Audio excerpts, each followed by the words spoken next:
I'm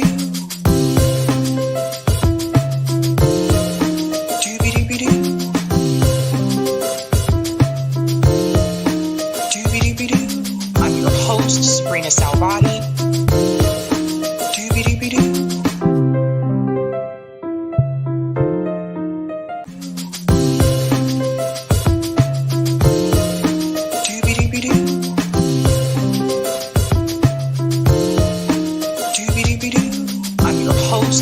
Salvati.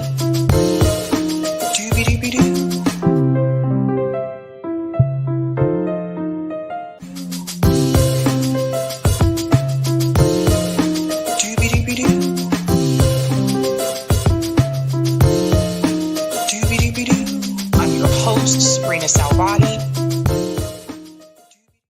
All right. Happy Friday, guys. Welcome to Sab's podcast. I'm your host, Sabrina Salvati. I do believe my special guest is here, so I'll go ahead and bring her in. My special guest tonight is Jemima Pierre. She is a contributor at the Black Agenda Report. Welcome, Jemima. Hi, Sabrina. How are you? Good to see you. Thank you so much for coming on. I've been waiting to bring on someone to discuss this crisis that is happening in Haiti. So I'm so happy that you were able to join me. I want to start with this report here from Al Jazeera. They reported that Haiti's Prime Minister Ariel Henry tenders resignation as country descends into chaos. And they went on to say here that Haiti's Prime Minister Ariel Henry has tendered his resignation and appealed for calm as the country descends into chaos. So I think a lot of people know by now that Haiti is experiencing a crisis. There have been a number of reports of gangs in Haiti rising up. There was also a report that gangs in Haiti were participating in cannibalism. But I wanted to hear from you, and I want to start with this issue with Ariel Henry. From what I understand, he actually was not installed by the people in Haiti. He was installed, or at least propped up, by the U.S. government and other foreign powers, from what I understand. And my perception was that the activity that we see right now is basically the people pushing back on the U.S. government and other countries selecting their leaders. But I want to hear from you, and let's start with his installment. Right. Well, I want to say that the whatever crisis is in Haiti, that's in Haiti right now, it's a crisis that began more than 20 years ago, and this is a flare-up. It's a continuous set of flare-ups, and this is just the latest one. Ariel Henry could not resign because he never held a position that was deemed legitimate or according to the Haitian Constitution or Haitian people. And so when people say he resigned, we have to laugh at it because it was just, the U.S. State Department called him while he was on a plane back from a trip that they paid for to send him all the way to Kenya, and told them that, he can't get back into the country. I don't think the U.S. State Department expected him to not be able to get back to the country. I think their plan fell apart. What they had planned before, it fell apart. So I think now they're scrambling to find a particular kind of policy. But, you can't understand, the way that the mainstream media represents Haiti, and I have to start with that, is just horrendous. And has been horrendous for 200 years, specifically because Haiti has this history, right? It is the first and only successful slave revolt in modern history, and became this first Black nation in 1804 after 13 years of a war against the world's most powerful military, Napoleon. I'm sure you didn't see that in the Napoleon movie, but we defeated Napoleon's army, and it was because of that the U.S. was able to buy the Louisiana Territory, and France gave up its ambitions in the Western Hemisphere. And ever since then, Haiti has been paying for that. In fact, they kept trying to reinvade Haiti, so much so that Haiti had to pay an indemnity to France in 1825. Basically, the former slaves paying their masters and they spent more than 100 years paying that back. It's the equivalent of $30 billion now.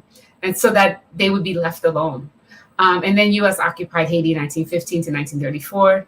And Haiti has been under occupation since 2004, when the U.S., France, and Canada backed a coup d'etat, where the U.S. went in with the Marines, took out our president, put him on a plane, and flew him to Africa. So if you don't understand this story, and so what's happening now, the reason there's even a bigger problem is because from 2004, the U.S. did this coup d'etat, and because the U.S. and France are key members, right, permanent members of the UN Security Council, were able to call on the UN Security Council to send a military mission into Haiti, basically justifying the coup.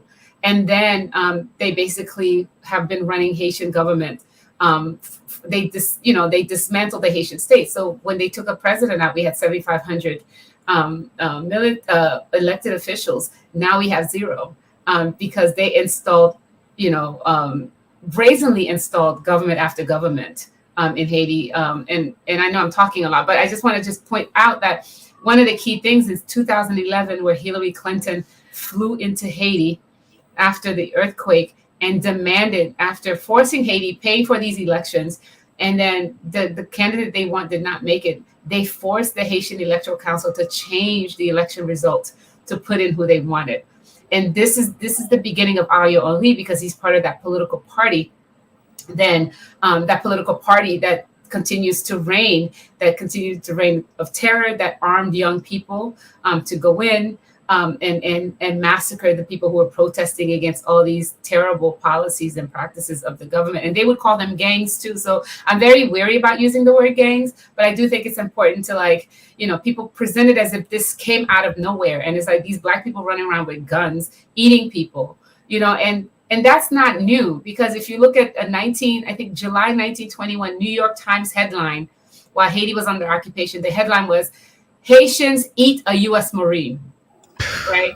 And so I just have to let y'all know, because this reporting on Haiti, and then they use all kind. If you look at the pictures, it's the same, like 3 or 4 clips that they keep showing over and over again in mainstream news. And I've seen pictures from the earthquake from 2010 represented as if it's happening today. And so I just, and the other thing is, Haiti is a country of 13 million people. The most of the violence is happening in the capital city, where about 2.5 million people. So you would think the whole country's up in flames. My family's in the countryside in the middle of this. It's not that at all. And so it's just, we really have to be careful with the mainstream news. I can't even watch the mainstream news. I mean, I haven't been able to watch them for years. So, but I know the representation of Haitians is just really terrible. I 100% agree. I've been noticing this as well. Dan Cohen came onto the show a while back, and he was debunking some of the stories that mainstream media said about Haiti in reference to the gang activity. Would you refer to what's happening in Haiti right now as more of a form of resistance against Ariel Henry and other Western powers? I think it's a combination, but there's been resistance against Ariel Henry in the U.S. forever. The mainstream media doesn't pick that up. In fact, 2018, 2019, against this particular political party that the U.S. installed in 2010. In 2018, there were millions of young Haitians on the street protesting against the U.S., France, and Canada for consistently intervening in Haiti's politics, for forcing economic policies that people did not want. For example, one of the things that Henry did that the other president wasn't able to do was, the IMF has been trying to get Haiti to remove fuel subsidies for the people. Mind you, Haiti is an impoverished country. Haiti is not poor, it's impoverished. And I have to make that distinction, because everybody wants our minerals and our oil. So that's, so if we were poor, they would not be coming in there, right? But the point is, they removed fuel subsidies and it raised inflation 40% overnight. And people were protesting this in the millions. And then they stole this money. We had this development package from Venezuela under Hugo Chavez. It was called the Petrocaribe funds. And that same political party stole $3 billion of it, right? And these are the people put in place by the US, right? France and Canada. And so people have been protesting nonstop. What's happening now is, I think, they're protesting, and Ariel Henry, as the powers before him, used to arm these young kids going in to basically terrorize the popular neighborhoods where you have the seat of the protest. And I think what happened is, a lot of them, when the U.S. is pushing for, a military invasion, which is still pushing for, by the way, supposedly led by Kenya, I think they felt threatened, and I think for the first time they came together and to push against this, and they also felt, I think a lot of them felt betrayed by Henri, who had been paying them in the past, as well as his political party. And I think they decided to come together and say, well, you know, we need to get rid of him, but we also need to get rid of the international community. So right now, I'm not sure I would call that a revolution just yet. I do think there's a possibility for something to happen, because but Haitians are extremely upset at what the US, France, and Canada has done, because it's their, you know, and people are like, well, why do you blame others, and so on and so forth. Haiti does not produce guns or ammunition. All the guns come through are from the US, coming through private ports owned by the Haitian oligarchy, the non-Black Haitian oligarchy. These are private ports. They're the ones that's been funding and funneling money and arms to these armed groups. Them. And so when people say that, you have to think about the fact that the US government had the nerve to remove our government. I mean, this was worse than the Maidan in Ukraine, right? It's like they removed our government and imposed, a whole other apparatus. And because we're poor, you know, we don't have a military, so we can't get away with it. And then you always have people who go along with some of these things because for personal benefit. But this is, you know, Henri is to me is not the main problem. The main problem is the US, France, and Canada. And they're going to continue to be the problem, because what they want to do is militarize the entire region, because they're afraid of the rising China and Russia influence.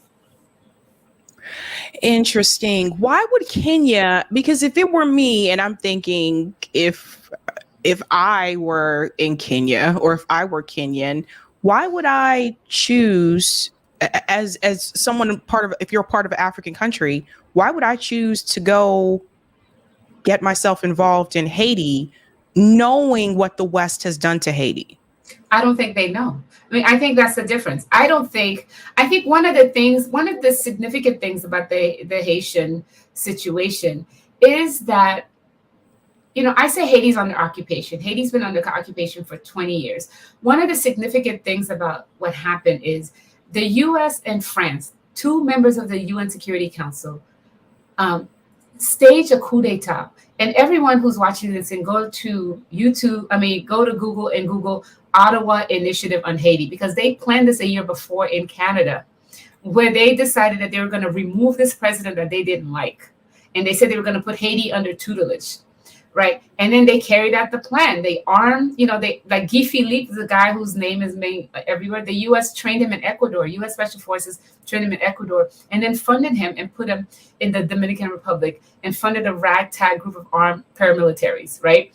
So part of that is when the coup d'etat happened, when the U.S. ambassador to Haiti, the deputy ambassador went to Aristide's house, took him out, and then the ambassador went to the Supreme Court judge's house. It's like 2-3 in the morning, right? And it's like, I'm making you interim president, right?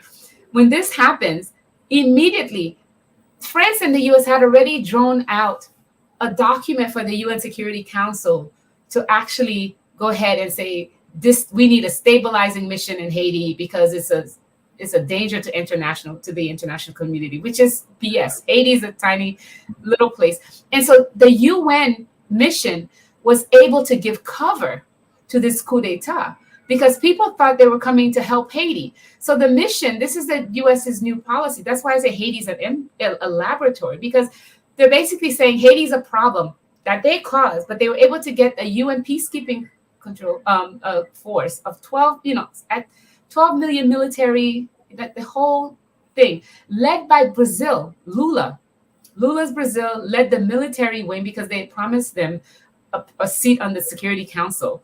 Lula led that. And then it's like multinational countries, because they think they're participating in the UN mission. But the UN mission is based on a lie, and it's based on a coup. So everybody's participating in the occupation of Haiti, right, without necessarily realizing it.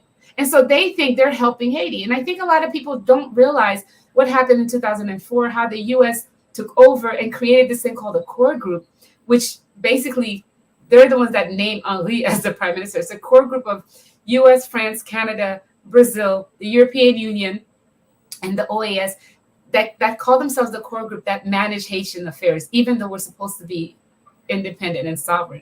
So I don't think Kenyans knew what was going on. And actually, when some of them did find out, that's when they challenged challenged this and went to court, which is what threw a wrench in the U.S.'s plans. The Kenyans did this because William Ruto is a stooge of the U.S. And not only that, Kenya is broke. They need this IMF loan, right? And people don't know, as soon as the Kenya and Haiti had no bilateral relations. It's the U.S. that made the bilateral relations. So the U.S. brought Kenyan people over and like, we're going to take you to Haiti so you can go there and meet folks. So as soon as Kenyans said they would take on this mercenary mission, Lloyd Austin went to Kenya and signed a 5-year defense agreement with Kenya and promised Kenya $200 million to lead this mission.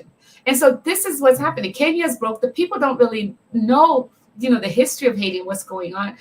And their leaders are different from them. And so what happened to the U.S. is that the Kenyan courts stopped it after people protested, Kenyan citizens.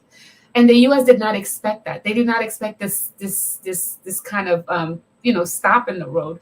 So then they flew Ayo Henry, and the Kenyan court said they needed a clear bilateral agreement between the two heads of state, which was already illegal because Ali is not a head of state. According to the Constitution, prime ministers can't sign these kinds of agreements. We don't have a president. But the U.S. flew Ali to Kenya to sign this to deal with the Kenyan courts. And that's when, the armed groups took over. And I don't think they anticipated that the armed groups would take over that fast. Oh my gosh. You said that Lula was involved. That makes me so... You should look up Brazil's leading of the peacekeeping mission in Haiti and the deaths and cholera and everything that Brazil's mission did. And this is what caused a lot of... among the leftists in Brazil, they were very upset that Lula did this. And Lula now is also part of the discussions trying to push on us another unelected set of people. Oh, that makes me so angry, Jamina, because I just, I've given him a lot of credit, like on the show. I did not know that he was involved in this. 13-year occupation under Lula's military. And those same military guys then went and turned on him because a lot of them made their careers on Haiti, right? Haiti was Brazil's training ground for military. A lot of them went back, became major military officials, high positions, and were then in the Bolsonaro government that actually ousted Lula. And now here Lula's playing the same role again this time. This is so, oh my God, this is so disappointing because I just, of all people, you would think that he would know better. He knows how the U.S. operates. Like he's criticized the West. He's criticized Israel, and rightfully so. Right, but think about this. The day after he made that speech about Israel committing genocide, Anthony Blinken flew into Brazil. And there are pictures of them smiling because Anthony Blinken was talking about him leading this charge for Haiti. So to me, I always say the leftism of the Americas just crumbles at the door of Haitian sovereignty because no one stands up for Haiti. And these so-called leftist governments really, the only people that have said something against military intervention have been Venezuela and Cuba. Do you think that Haiti would benefit from being a part of BRICS? Or does Haiti want to be a part of BRICS? Well, this is the case. Okay, so Haiti is the entry point. The U.S. has this thing called the Global Fragilities Act that was passed under Trump and then consecrated under Biden and Harris. The point of this is it's a rewriting of the Monroe Doctrine, where the U.S. pretends itself, basically says what they're going to do is use the regional partners to carry out, to get buy-in whenever it has to do a military mission. So it's a combination of the State Department, the Department of Defense, and USAID, right? So this is the new thing where you use other partners to do that. One of the things is they want to militarize the region, and and they list Haiti. There are like 5 countries they start with. Haiti, Libya are the first 2, by the way, right? In terms of establishing their new military, military defense, aid defense strategy, right? The thing about Haiti is also, since Haiti was under a dictatorship, Haiti is the only one of the few countries that still recognize Taiwan, and so some people speculate that for example, the last president was assassinated because he was thinking about reaching out to Russia, right? Or reaching out to China. There were deals, wanting, infrastructure deals that people wanted to do with China. Haiti's not allowed to do any of that, right? And so the U.S. does not want to lose Haiti, right? In that sense. So all of this has nothing to do with Haitian people. All of it has to do with having the Western press create a frenzy so that everybody can agree to say, oh my God, these people are eating each other. These Black people are going around killing each other. The country's in flames. We need to do something right now. We need to send a military force right now to save these people.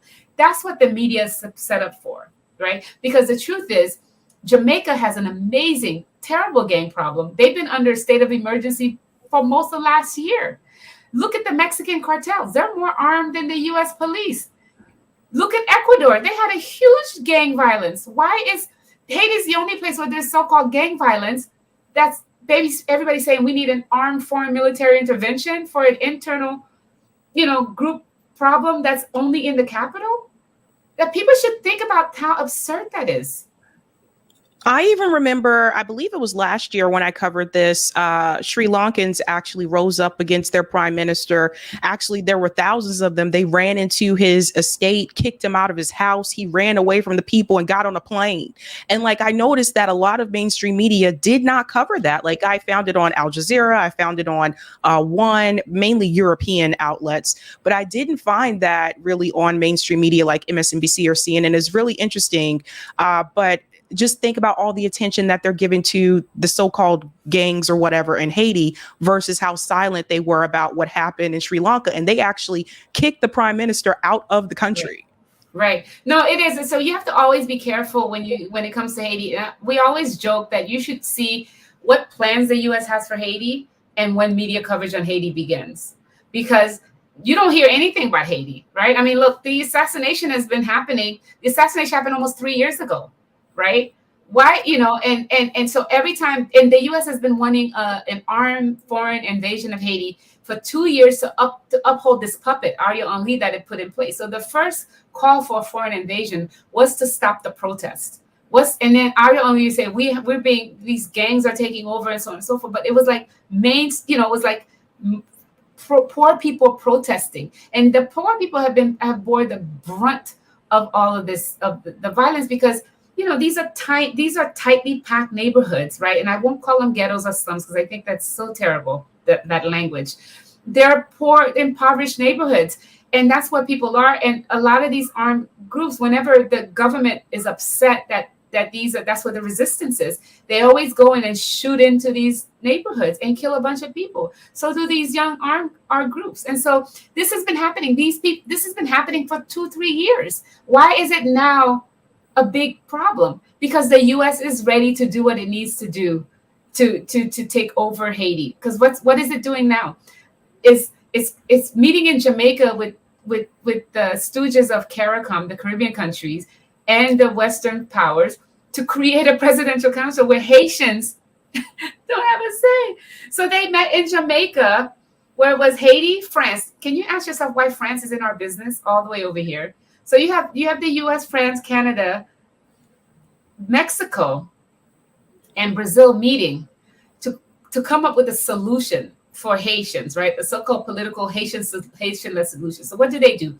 They meet 3 hours without any Haitians in the room to come up with a plan. And then they invite the hand-picked Haitians that they want. They pick who they want. And then they tell them the only way for you to be part of this discussion is for you to agree that the first step is a foreign intervention into Haiti.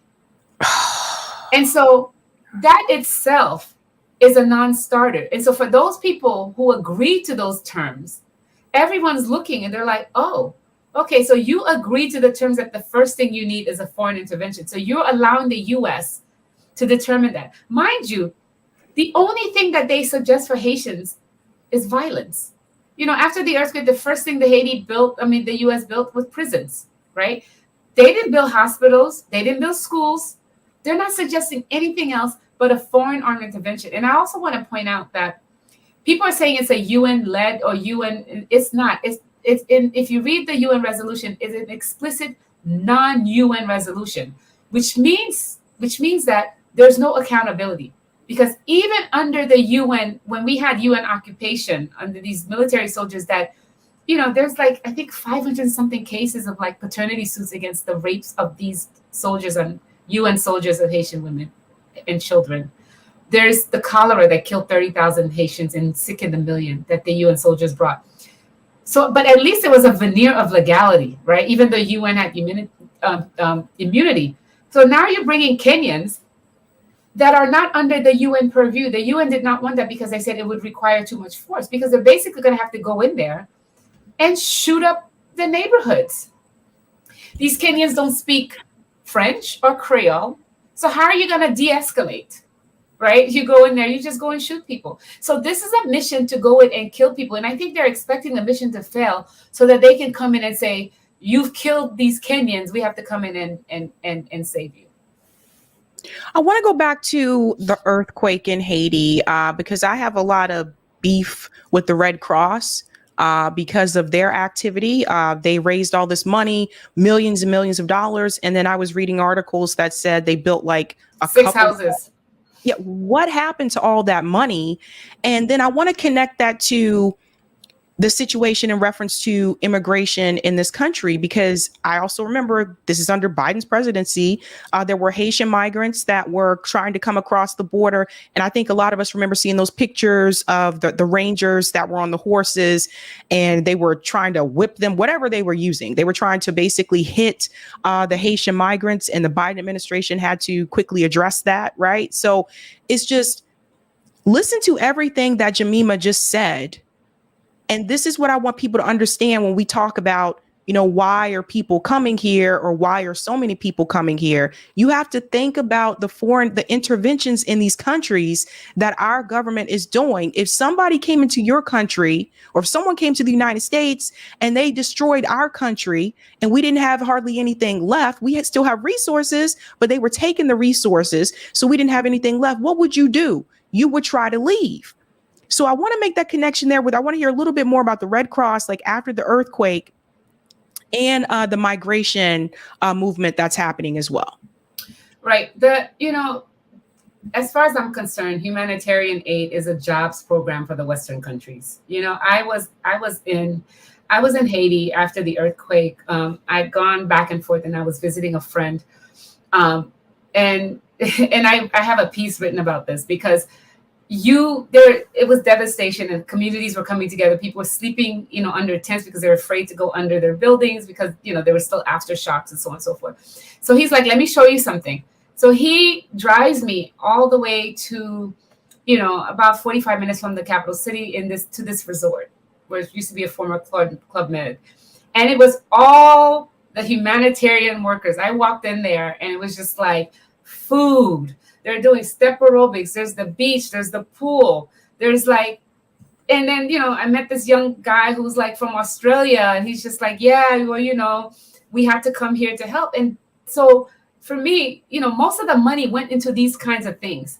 The money for humanitarian aid, and they will tell you this, most of the money that was the $13 billion raised for Haiti was spent in the Washington area with these contractors, all these people who made money off of Haiti. The other thing is the U.S. has a policy since 2000 of not giving aid money to actual Haitian governments.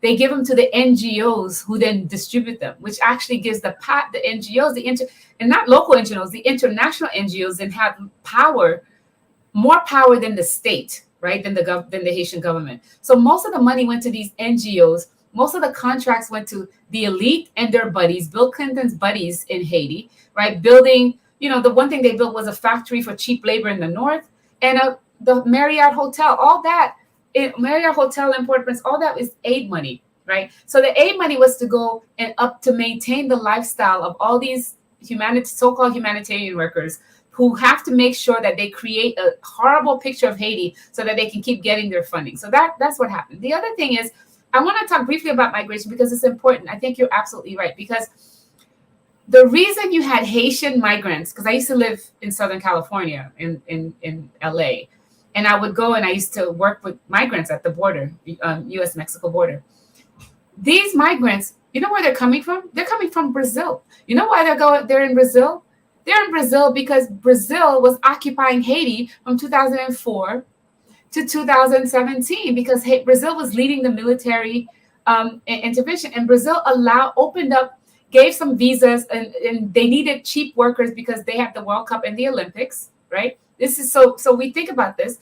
So they these Haitians went to Brazil because look, they would have never thought about going to Brazil if the Brazilians were not there in the country. They go in Brazil. Brazil has an economic downturn, and they all leave. Between the racism in Brazil and the economic downturn, a lot of people trek 7 countries north to get to the U.S.-Mexico border. So by 2016, you have the beginning of the end of the waves of the border. The reason the numbers are so high at the borders, the other thing people forget, and this is Obama and Trump, the remain in Mexico policy. Look, international law says anyone can go up to any border and ask for asylum, and you would be heard. So what Obama basically started doing was slowing down the process along with the collusion of the Mexican government. So a lot of people basically, they started giving them schedules when they can go up to the border and ask for asylum, which made the population in Mexico swell. So people sometimes would wait 2-3 years before they had an appointment at the border to ask for asylum, so now, if you want the best Haitian food in in Northwest, you go to Mexico, you go to Tijuana, because all these Haitians are stuck there. So people have been there for years. Right. And then you had Trump, the Title 42 after COVID, which basically used this old law to say because of disease, we won't let people in. So you say there's a swell of migration. It's not to say that there are not more people coming, but it's like a lot of people were stuck there already from years of policies. But let me tell you the difference, though. The past 2 years, the U.S. has let in almost 300,000 Ukrainians. No one talks about that kind of migration, right? And I remember the Ukrainians would come in and walk through the border, and then the churches would be waiting for them on the other side because nobody was stopping them. I'm in Canada right now. Canada, in the past year, almost 1 million Ukrainians have been allowed in. So if we're going to talk about migration, we should talk about all the migrants, because Ukrainians are getting preferential treatment, but not the Palestinians. Right. So we have to talk about the migration problem. It has to do with a lot more than just, the border being. So it's like the kinds of migrants that people in these countries don't want. But also not realizing that people also don't realize that it is the reality that it is U.S. imperialism and it's U.S. destabilization of these countries that is forcing people out, looking for a way to make a living because their lives are so terrible. Nobody wants to be a migrant. Nobody wants to take their baby and put on a boat or travel through the rainforest of Colombia with a child. Nobody wants to do that. It's because they have to. They're desperate. Whenever the person decides to leave, they are desperate. But they're desperate because the U.S. has destabilized their country and made it almost unlivable. Well said there, Jemima. One more question. I know I said that was last one. Just one more really quick about the DR. Last year, I covered a story that showed the Dominican Republic was actually trying to remove Haitians from the DR, including those that were actually born in the Dominican Republic. There was a woman that was on Al Jazeera. She said that she had her children in the DR. So they had been there for at least 6-7 years. And all of a sudden, they were trying to say the Haitians had to leave. What do you attribute that to? Do you think it is because of racism? I've heard about racism between the DR and Haiti. Or do you think it's because the Dominican Republic was basically trying to claim that, the migrant situation or the immigration that came into the Dominican Republic, they were trying to copy Europe, so to speak, some of the European countries, and say, no, we don't want that. We want the country just for us. What do you think that is the real cause of that? Well, I want to talk about that quickly, but I also want to just remind people that Biden has deported more Haitian people in the past 3 years of his presidency than Donald Trump. Even they were deporting people up until this crisis in February 20th. So even now they're catching people. They're even thinking about opening up Guantanamo Bay to put Haitian migrants fleeing the violence. And people don't realize this. Guantanamo Bay was used for after 9/11, right? As this, prison site. but it was used on Haitians in the 90s first. Haitians were the first people. We're always the experiment, right? We're the laboratory. And so they're trying to do that. So Biden has, even through all this crisis, there's always a plane load. The only reason there's not a plane load of Haitians going back is because the Port-au-Prince airport is closed, but the northern airport is open. And by the way, Haiti's at war, but there's commercial flights going in the northern airport. So there's that. But the history of Dominican Republic and Haiti is a long one. And it goes back to slavery, and it goes back to just a virulent anti-Black racism, anti-Haitian racism in the Dominican Republic.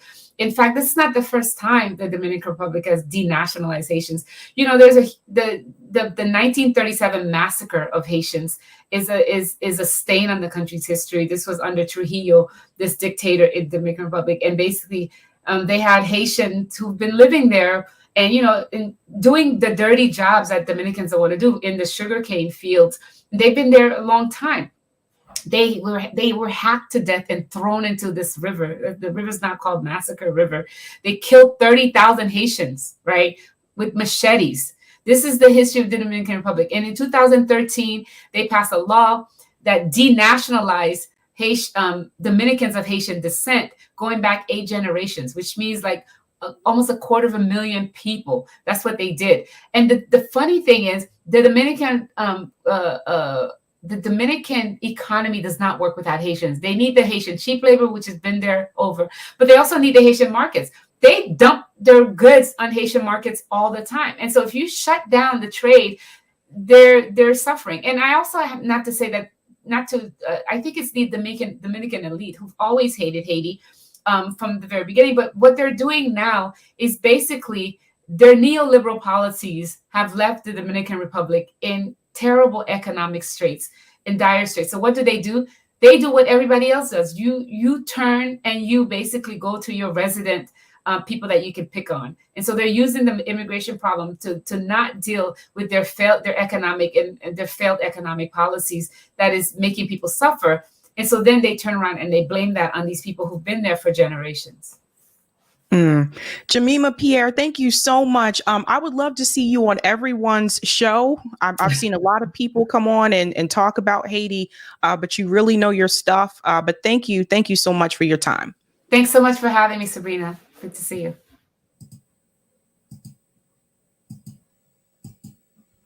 All right. Wow. A wealth of information there, right? Like that's a lot to know. I know you guys have been asking me to touch on the crisis in Haiti. I did not feel comfortable talking about it without bringing someone on that knew a lot more about it than I did. Someone who's an expert in that area. I've had Dan Cohen on to talk about Haiti before. I wanted to bring on someone else to give a different perspective as well. But yeah, Jemima is amazing. Again, you can follow her work over at the Black Agenda Report. Let me go to some of the comments here, and then we'll get into other news stories. Let's go ahead and start over here. Shout out to AS for becoming a Sabby member. Give AS a big whoop whoop. Shout out to Cooper for gifting 5 Sabby memberships. Let's give Cooper a big whoop whoop. Oh, I think Cooper did this twice, actually. Shout out to Cooper for giving 1 Sabby membership. Thank you, Sparky. As far as I know, Kenya's still run by a puppet of the U.S. It's all coming out, folks, right? Thank you for this one as well. Build a better world with bricks. And thank you for this super chat. Haiti's been a neo-colony of the U.S. at least since Woodrow Wilson. All this trouble gives neo-colonialism a bad name. And thank you for this one. MSM implies that Jimmy Barbecue is a cannibal. He began as a righteous policeman fighting corruption. He's more of a Haitian Serpico? He's not a cannibal. Thank you for the super sticker, Shannon Compton. And thank you for this, Sparky. Remember, most of the Haitian earthquake money went to pay for Chelsea Clinton's wedding. It was attended by Ghislaine Maxwell, by the way. And thank you for this one. Correction, for, not fur. Thank you for that. I'll take the comment from Rumble, Eric. All right. Thank you so much for the Rumble rants. IB Cat 1. Hey, Sabby, here's that link to the event in East Palestine, Ohio. I've been trying to get to you. Love, Natalie. Thank you so much.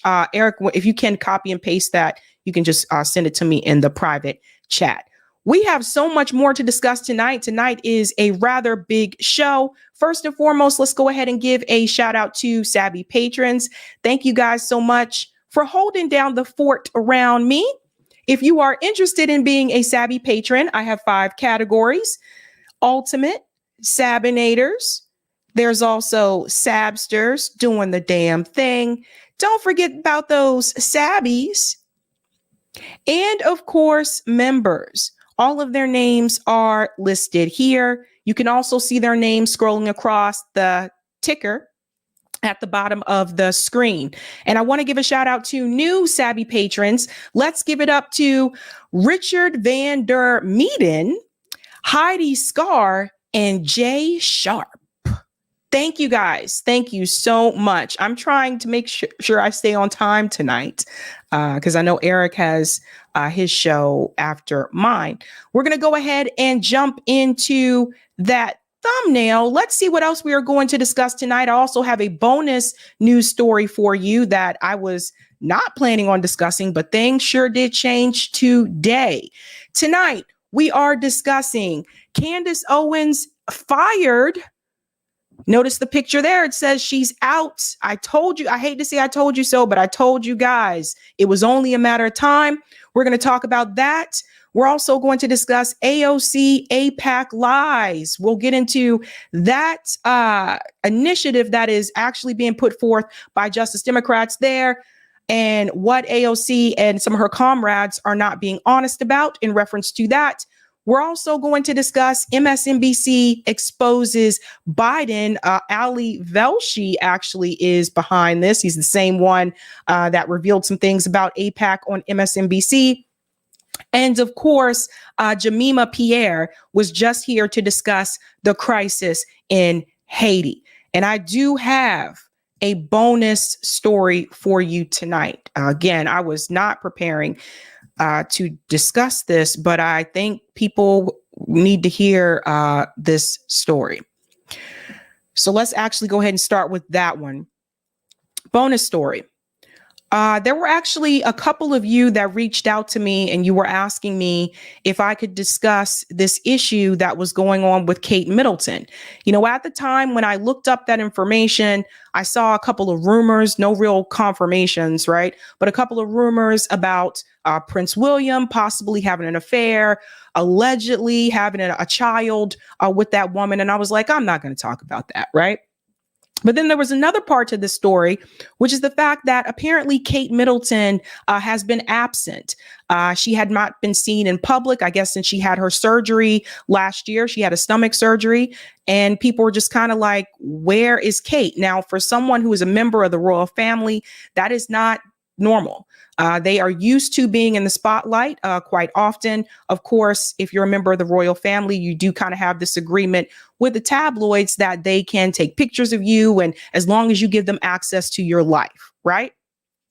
So she has been absent. Then all of a sudden there was this picture that surfaced, a family photo of Kate and her children. And it was actually, I guess, fans of the royal family that pointed out that the woman in the picture probably was not Kate, or that it did not look like Kate Middleton, right? I looked at the picture and I was like, oh, that don't really look like Kate. So after that was revealed more so by her fans, Kate Middleton did release a statement saying that she photoshopped the picture. So there was a lot that's been going on the past couple of months, and people have been asking what is going on with Kate Middleton. Well, today there was a special announcement, so you'll get to hear from Kate Middleton herself with some not so good news. Let's start this. This is an ABC News special report. Now reporting, David Muir. Good afternoon. We're coming on the air because just moments ago, amid global concern and speculation, Princess Catherine has now revealed her personal health battle and why she kept it secret. The Princess of Wales releasing a video a short time ago sharing she is being treated for cancer. She says she underwent major abdominal surgery in January, which we reported at the time. And she says that at the time, her doctors thought her condition was non-cancerous. After the operation, tests showed there was cancer present, and the princess says the surgery was a success, that she's now undergoing preventative chemotherapy. She calls the diagnosis a huge shock, in her words, to both her and Prince William. Catherine also revealing it has taken time for her to come forward because she first wanted to explain the condition to their 3 young children and let them know she's going to be okay. Here's Princess Catherine in a recorded statement released just moments ago by the royal family. Me. Before we get into that, I do just want to say this. This is the problem with being a part of the royal family or any other type of royal family, I guess. You know, in the UK, like I said, the tabloids, they do have permission from the royal family to have access to their private lives. Whereas if this would have happened to anyone else and they had surgery and they decided that they just wanted to, you know, stay to themselves for a couple of months, it wouldn't be as big of an issue. But because of the fact that the tabloids there, they do have access to the royal family, and people have seen Prince William out in public multiple times without Kate, people start asking questions. So that's just something to think about. Any other person could have just kind of kept this to theirself if they wanted to. Even some celebrities have been known to keep a cancer diagnosis to theirself, and then you just find out years later that this person was ill. But with the royal family, a different situation here. So here is a statement from Kate herself. For all the wonderful messages of support and for your understanding whilst I've been recovering from surgery. It has been an incredibly tough couple of months for our entire family, but I've had a fantastic medical team who've taken great care of me, for which I'm so grateful. In January, I underwent major abdominal surgery in London, and at the time, it was thought that my condition was non-cancerous. The surgery was successful. However, tests after the operation found cancer had been present. My medical team therefore advised that I should undergo a course of preventative chemotherapy, and I'm now in the early stages of that treatment. This, of course, came as a huge shock, and William and I have been doing everything we can to process and manage this privately for the sake of our young family. As you can imagine, this has taken time. It has taken me time to recover from major surgery in order to start my treatment. But most importantly, it has taken us time to explain everything to George, Charlotte, and Louis in a way that's appropriate for them and to reassure them that I'm going to be okay. As I've said to them, I am well and getting stronger every day by focusing on the things that will help me heal in my mind, body, and spirits.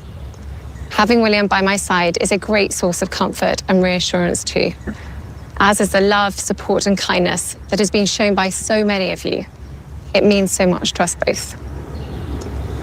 We hope that you'll understand that as a family, we now need some time, space, and privacy while I complete my treatment. My work has always brought me a deep sense of joy, and I look forward to being back when I'm able. But for now, I must focus on making a full recovery.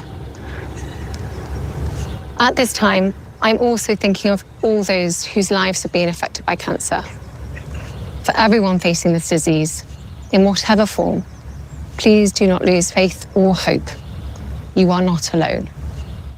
The statement from Princess Catherine from Buckingham Palace just moments ago, an extraordinarily raw and personal statement from the princess herself, talking about how she is now undergoing preventative chemotherapy for cancer that was discovered in tests that followed that abdominal surgery that we reported back in January. Let me pause here for a second, because I think what is weird to me is that it feels like it was just a couple of months ago, or maybe just 1 month ago, that King Charles actually announced that he was diagnosed with cancer. So I think what some people are just a little suspicious about is the fact that they feel like they were kind of lied to. Like, why not just tell people that from the get-go instead of trying to keep this a secret, and the photoshopping, the picture with the kids and everything like that. I think that's how some people in the public have felt.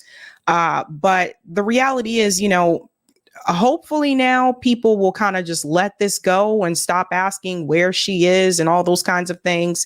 I didn't want to harp too long on this story. I just wanted to give this little tidbit of an update. But I do find that it's strange that both her and Charles have been diagnosed with that. That's interesting. Very interesting. Okay. Let's go to some of the comments here. Eric, I told you that was a short story. Thank you for the super chat, Linda. The U.S. is continually being exposed of undermining small countries, people of color. Yes, indeed. Thank you, Sparky. Serpico was a New York City policeman famous for fighting corruption in the NYC Police Department in the 1960s. Al Pacino played him in a movie in the early 1970s. I have not seen that Al Pacino movie. Thank you for the super chat, Metal Music. Why lie about it though, Kate? Yeah, that's some of the criticism I've heard from people, that when this was announced today, people were like, why the lies, you know?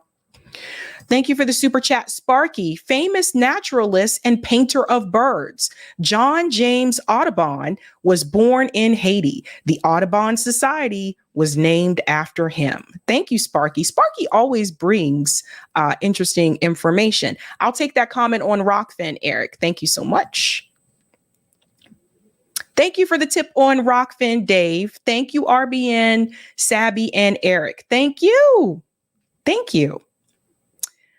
All right, ladies and gentlemen, let's go ahead and do it. Let's go ahead and get into this story about Candace Owens, because, boy, I hate to say it, but I told you guys this was coming. When I covered the confrontation between Candace Owens and Rabbi Shmuley, I told you it would only be a matter of time before the Daily Wire would continue to allow Candace to have the rhetoric that she had.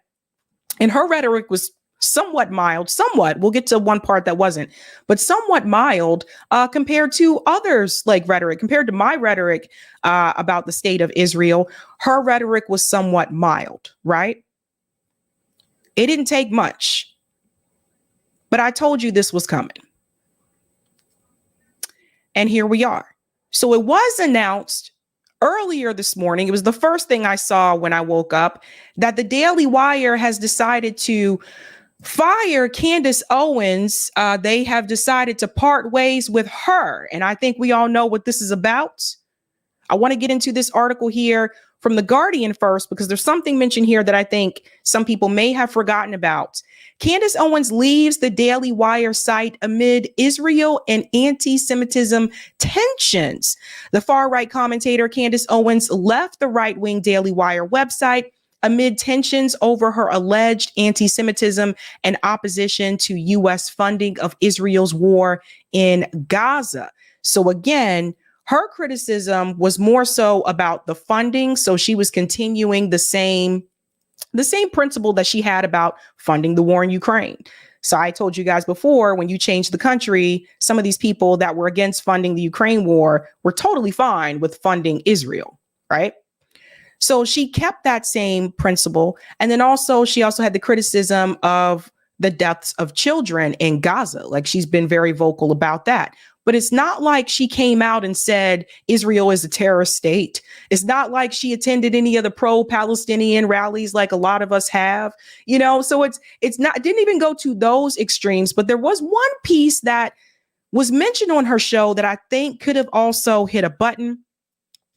It goes on to say here, Daily Wire and Candace Owens have ended their relationship, said Jeremy Boring, co-founder of the site, with the right-wing commentator Ben Shapiro, who has clashed with Owens and is a strong supporter of Israel and its actions. In her own post, Owens, who hosted a commentary show for the site, said, "The rumors are true. I'm finally free." I'll show you that in just a second. This is the part here that I think some people may have forgotten about, or maybe they didn't see that video. Owens has criticized U.S. support for Israel, but also mused about political Jews and a very small ring of specific people who are using the fact that they are Jewish to shield themselves from any criticism. Remarked Shapiro, absolutely disgraceful. That statement she actually gave in the video where she discussed the connection between Michael Jackson and Rabbi Shmuley and Kanye West. And she started to, talk about what if there was this elite group of people in the entertainment business. So they obviously remembered that. So it's not just the comments, I guess, that she made about the children that have died. It's not just the criticism she had about funding the war. It's also this comment as well. But that being said, I still think her criticism was fairly mild when you compare it to others' rhetoric. So Candace did actually confirm this on Twitter earlier today. She said, "The rumors are true. I am finally free. If you would like to support my work, you can go ahead to CandaceOwens.com, where you will be directed to my locals page, or you can give a gift at GoCandace.com. There will be many announcements in the weeks to come." And what was really interesting, this picture here, which is also part of the website, it's a picture of Candace Owens wearing a Fila shirt, which is interesting. I'm like, is this from like the night? I haven't seen someone wear a Fila shirt since like the 90s, maybe early 2000s. So that was interesting to me. But as you can see, she did confirm that they have parted ways. She's already asking people to support her at her locals page. She also went on to say, "This is my personal YouTube page that I will be bringing the show back to after a brief hiatus. Please take a moment to subscribe to this new channel. Love all." So I clicked on this. She said this new channel. So let me show you what I saw. So this is the channel that she shared. It has 1.48 million subscribers, 750 videos. Now, when I click on the About section, it says join September 22 of 2015. So this isn't a new channel. This is a channel that she already had. I don't know why she referred to it as a new channel, but long story short, Candace has somewhere else to go. It's not like she's done with the Daily Wire and she has no other outlet or any other platform to go to, right? Now, there was a segment that she released before all this happened. So shout out to Hotspot for capturing this clip here. It says Candace Owens has reportedly been fired from the Daily Wire. This was her last segment. I have two clips from this. Listen to what she said here. In a few weeks, I will be out to Israel and I will be out to Gaza, and I will be able to report to you guys what it is that I actually see. But I also want to say this because it's so important. Let me pause. Okay. So she was supposed to take, I'm assuming she's still taking this trip, but she was supposed to take a trip to Israel and to Gaza, and she was going to report from those locations. So she can still take that trip, I'm sure. She can still report, maybe through her own YouTube channel, maybe also Rumble, and maybe through locals, but not through the Daily Wire. So it's interesting that this removal happened before that trip happened. Let me let her finish here. I am Team God. Okay? I'm Team God. I do not fear the media. I do not fear journalists. I do not fear Aipac. I don't fear Big Pharma. What I actually fear is God. I think that one day we are all going to have to account for the things that we have done and the things that we have said. And I want to make sure that I am not a person that is parroting lies. The fear of losing your job, encouraging some people to spit out lies, I don't think that works in the end, right? I think you've got to check your priorities. And so with that said, I want to thank everybody who has been on this journey with me, people that have supported me. I especially want to thank all of the Jewish people that have been in the comments saying how outraged they are. And I know that it is especially difficult for you guys right now because you are being smeared, you know? I mean, I'm not going to go away. I'm going to use my God-given voice to talk about the things that are important for me. I'm just asking to be left alone, or at least. Notice she said she's not going away. Again, this was her last segment. Just report the truth. Ladies and gentlemen, unfortunately, that is all the time that we have for today. But don't worry, because we will see you tomorrow for a brand new episode. Okay, that was one part of the clip. Here's another piece of that clip that I also think is important as well. Listen to this piece here. Guys, I'm going to be honest with you because everybody's noticing it. Every single political commentator in America, every single one of them knows this, that if you do not step out and say things that are radically pro-Israel, or if you are too quiet on certain narratives and they want you to be radically pro-Israel, you can lose everything. That's truth.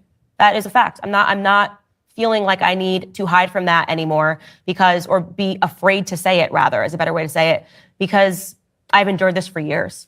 I'm just at the end of my rope. I have given so much rope here, and I am just done with it. And apparently she was done with it because that was her last segment.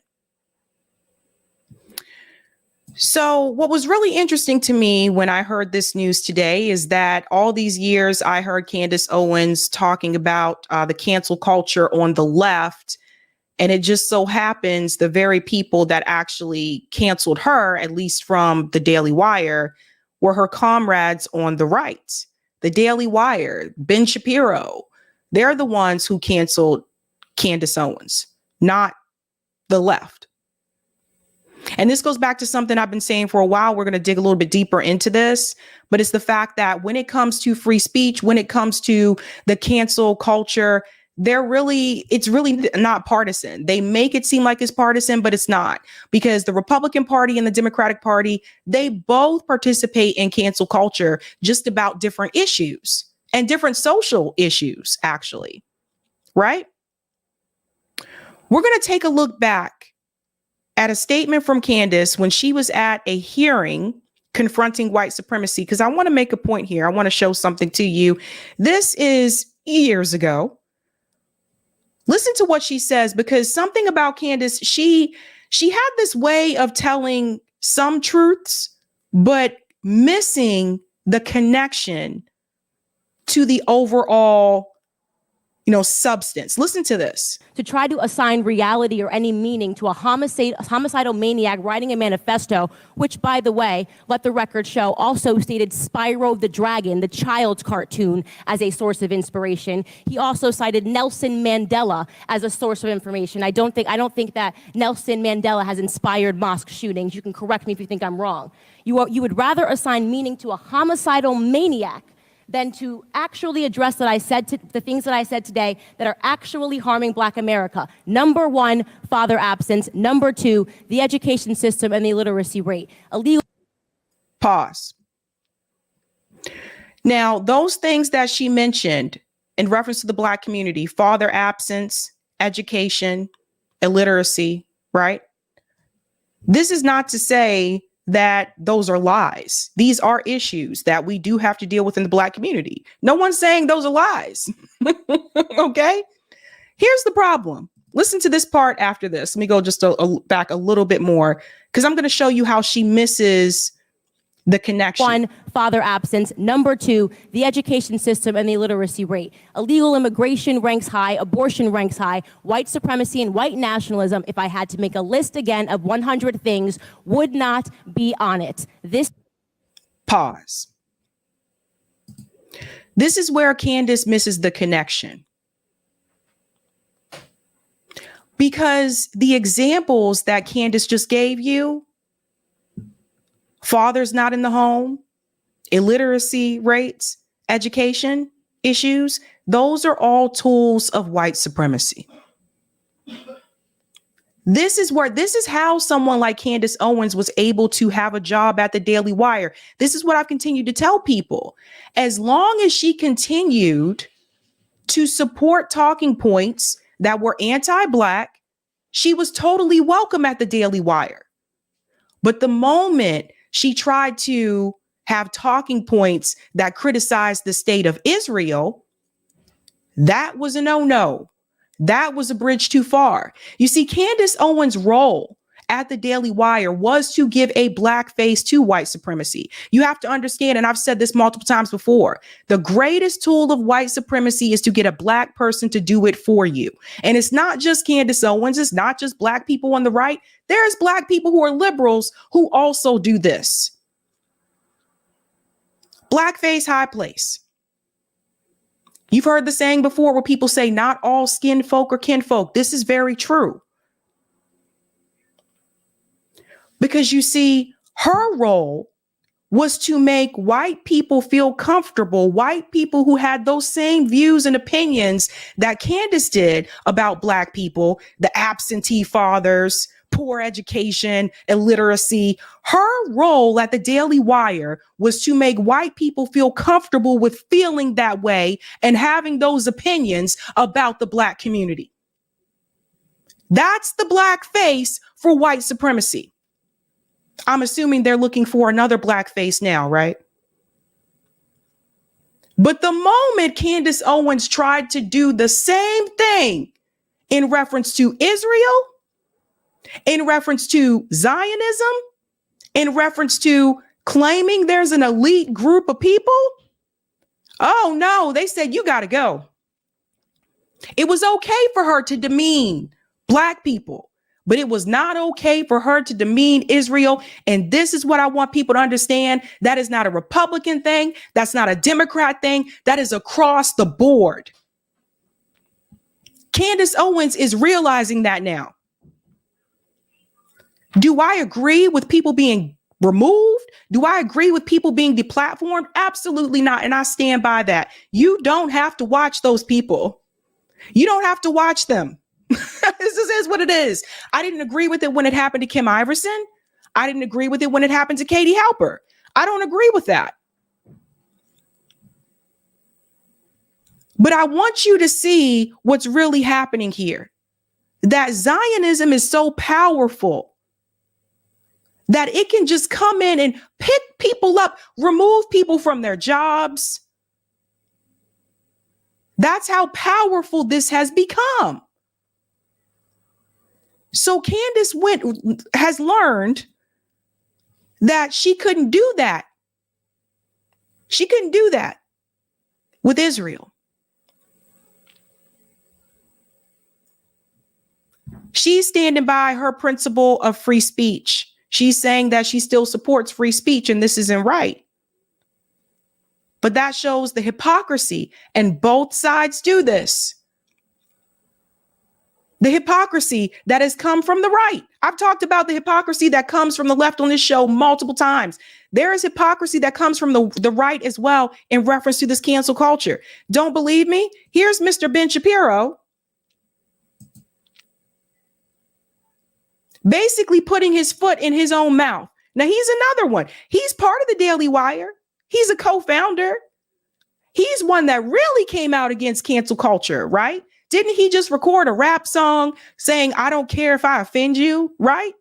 So it's okay for them to offend anybody else in any other group, but you cannot offend Israel. You can't offend the Israeli government. You can't offend Israelis. You see the difference, people? Listen to this.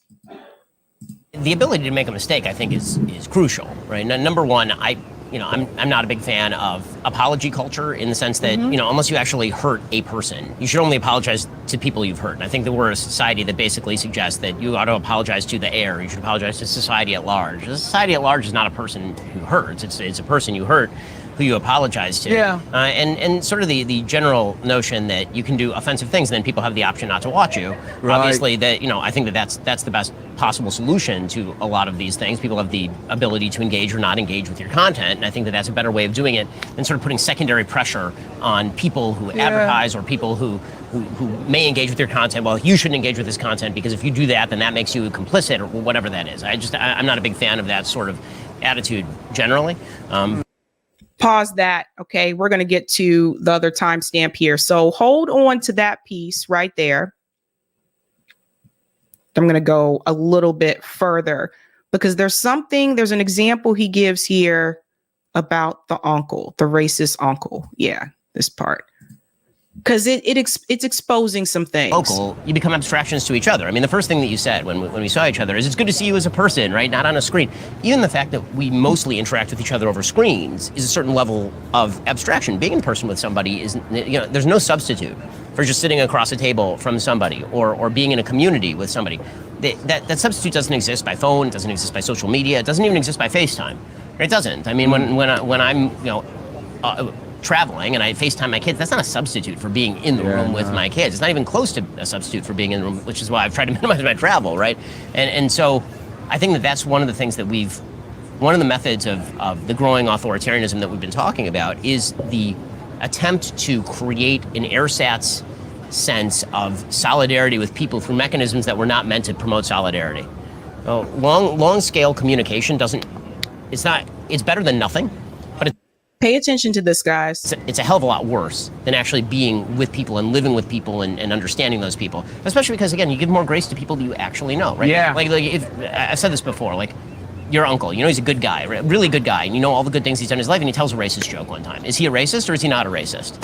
And the answer is he told a racist joke one time, and it's bad that he told the racist joke, but maybe he's not a racist. You know him, and you can say, oh, that's Uncle Bob. You know, Uncle Bob, he says that kind of stuff sometimes, and I'll tell him that he shouldn't say that kind of stuff, but I know deep down he's not a racist. But if you see that guy on Twitter say the same thing, destroy his career, it's over for him, he's the worst person who's ever lived, we have to pile on him, because you don't know the guy.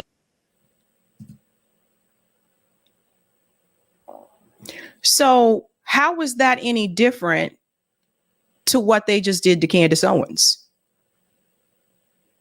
You see how people take cancel culture and they use it to fit what their side or their party feels is correct? And that's Ben Shapiro talking about, well, if your uncle is racist or whatever, you tell him not to say those things. It's not right. But you don't cancel him. You don't try to like remove his job. You don't try to take their career. But isn't that what they just did? So you see, how is that any different from what Ben and Candace have complained about in reference to the left? Here's another one. Dave Smith captured this one. He said, posted without comment. Listen to this. And then you combine that with the cancel culture and you come up with something truly ugly. So as we'll see, again, I'm just foreshadowing because you need to know where I'm going here. Okay, the fact is that the cancel culture exists. It is extraordinarily ugly. It's particularly ugly for people on the left, actually, because if you're on the right, like I know conservatives are not interested in canceling other conservatives and they're not going to go along with this. If you're on the left. What? So here we go. There's Ben Shapiro telling you conservatives are not interested in canceling other conservatives. What just happened to Candace today? Left, you probably will be canceled because your own crowd is going to flee from you screaming and running for the hills with their hair on fire the minute that you are called out as anything approaching a racist. That's the way that this works. But the left is going to claim that because Trump mentioned cancel culture at Mount Rushmore, it doesn't exist. Again, figment of your imagination. Gaslighting. And then So what you're seeing here, folks, and those of us at RBN, we've called this out before. The Republican Party doesn't believe in free speech. The Democratic Party doesn't believe in free speech. These are Ben Shapiro's own words. And by the way, Candace Owens has these words as well. So what this goes to show you once again is that cancel culture is an example of another issue that was used as a partisan tactic that is really not partisan at the end of the day. People may get canceled over different issues. The left may have their own social issues, but the right also has their own social issues. And what's really interesting is that this network, the Daily Wire, whatever, that was supposed to be a place for free speech. That was supposed to be anti-cancel culture. But I guess something was not mentioned at the very beginning, at the birth of the Daily Wire, and that was, except for Israel. It's the same thing I told you before about identity politics. All politics is identity politics. There is no, this is something that only the Democrats do. The Republicans do it too. All of it is identity politics. My comrade Nick from RBN, he said this so beautifully. Candace Owens spent years fear-mongering about cancel culture on the left, only to get canceled by her friends on the right. Nick is killing it in this clip. Listen. Candace Owens was just fired from the Daily Wire after her critical coverage of Israel's genocide. I can't stress enough that Candace Owens was far from a radical on the Palestinian issue. At no point has Candace Owens ever affirmed Palestinians' right to self-defense against Israel. Also, at no point has Candace Owens ever labeled Israel as a terrorist state that doesn't deserve to exist, because they don't. Candace Owens has taken the most moderate, tepid position on this genocide possible. She simply said that she weeps for dead Palestinian children the same way she weeps for any dead children, and she don't believe that American taxpayers should be funding such mass death. This is the very rational position that got her canceled by Zionists. Candace Owens has spent years fear-mongering over cancel culture on the left, only to be canceled by her friends on the right. Guys, welcome to the Cancel Corner, the place where we keep track of all the things the left has killed unnecessarily. I'm so excited. Over the years, it feels like the woke nonsense has deleted so many things from our lives. Now, note, this was just 2021. So that wasn't that long ago. Nobody was upset about it until everybody was upset about it. So we've got Aunt Jemima, Goya Beans, Mr. Potato Head, so many more innocent, inanimate objects that the left has said goodbye. And recently, obviously in the midst of this Cardi B feud, the left even tried to cancel me, Candace. It's just so sad. But of course, here at the Daily Wire, we had planned on that. I had already said, if we're going to cancel Candace, we have to be the ones to lead the army. We're in on the joke, people. Cancel Candace. So you guys see what was happening here. So the thing is, again, like back then she was saying the left is trying to cancel Candace, when in the reality, it's the right who actually canceled you. I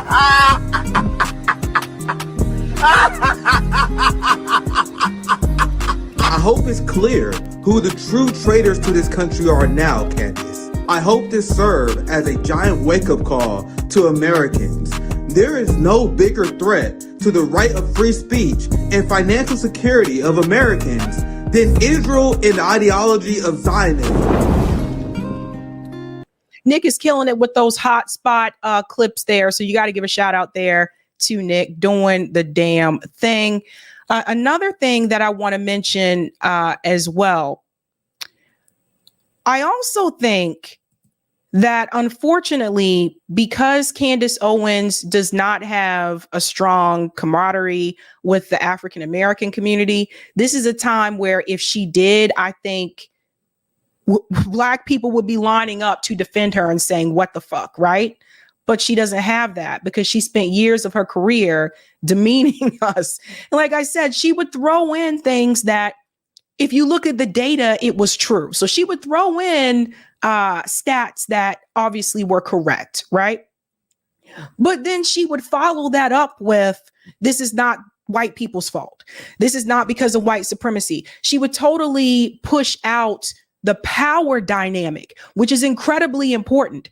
But that's how she got to be where she is. And that's what people have to understand. Candace knows this. She knew how to play this game. The Daily Wire would have never taken her on if she would have pointed out those power dynamics. And yes, we all know billionaires are a problem. But I think those of us also know that there is a power structure in this country. And if we can point out what's happening between Israel and Gaza, what do I always tell you? Who is in power at this point in time? It is Israel. I told you that is the final stage of European colonialism, is for Israel to take over the rest of the region and create a greater Israel. You cannot leave that out.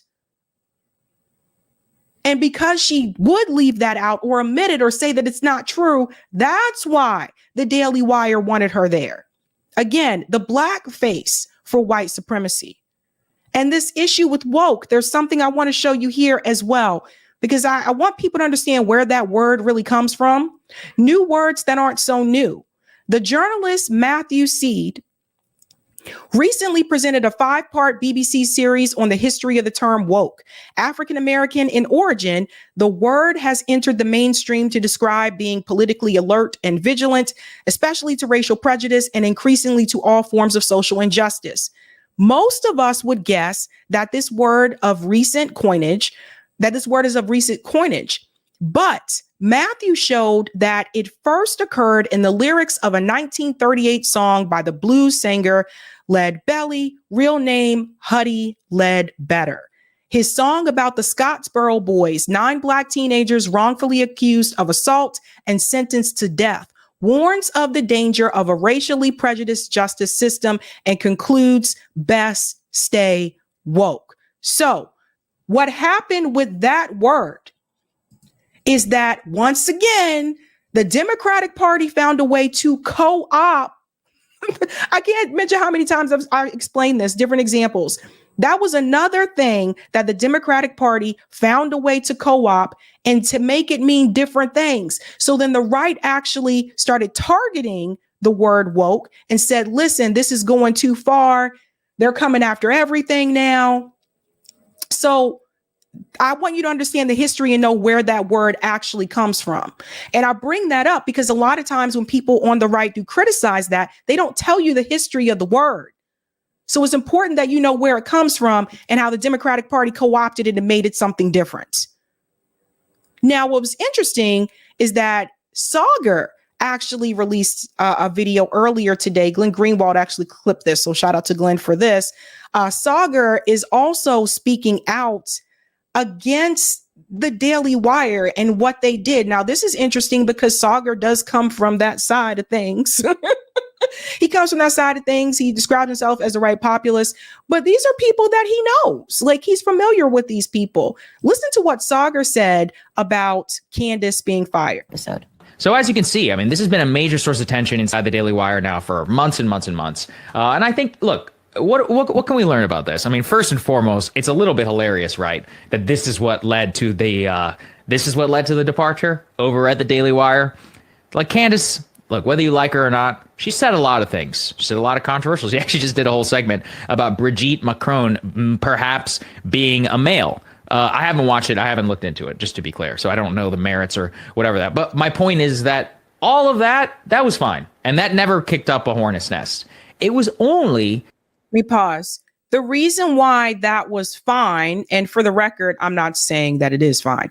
The reason why that was fine, Sauger, is because that goes with the narrative that the Daily Wire wants to have and accepts, and they approve of that type of narrative. So there's a difference there from her saying that and her criticizing the state of Israel. When she started critiquing Israeli war strategy in Gaza and talking about civilian casualties, did all of this come to the surface? And frankly, saying what I think are principled and more, or at the very least, principled within her framework of looking at war at Ukraine and at Israel, adopting an America First strategy. It was only that, clinging to that, which led to basically the breakup between her and this major company. Right. None of the criticism, some of the statements that she made about, and, you know, whatever way you feel about this, but some of the statements that she made about George Floyd after he died, saying that he was a drug addict. First of all, I know several people that have gone through addiction and have dealt with addiction. That's not something you need to hang over people's heads or their family members' heads after they have died. The way that she came out to attack his character, the same way that I've seen a lot of white people come out and attack characters of those that have been victims of police brutality. Again, she was there to make those people feel comfortable about having those feelings. So if you have a black face that's saying that, then that makes white people who also have those feelings feel okay. Well, Candace Owens said it and she's black. You know how many times I heard people say things like that? So this is really important for people to fully understand. So no, it was totally fine for her to make those statements about black people. It was totally fine for her to make the statements that she made about people that were LGBTQ. That was totally fine for the Daily Wire because that is the audience that they are playing to.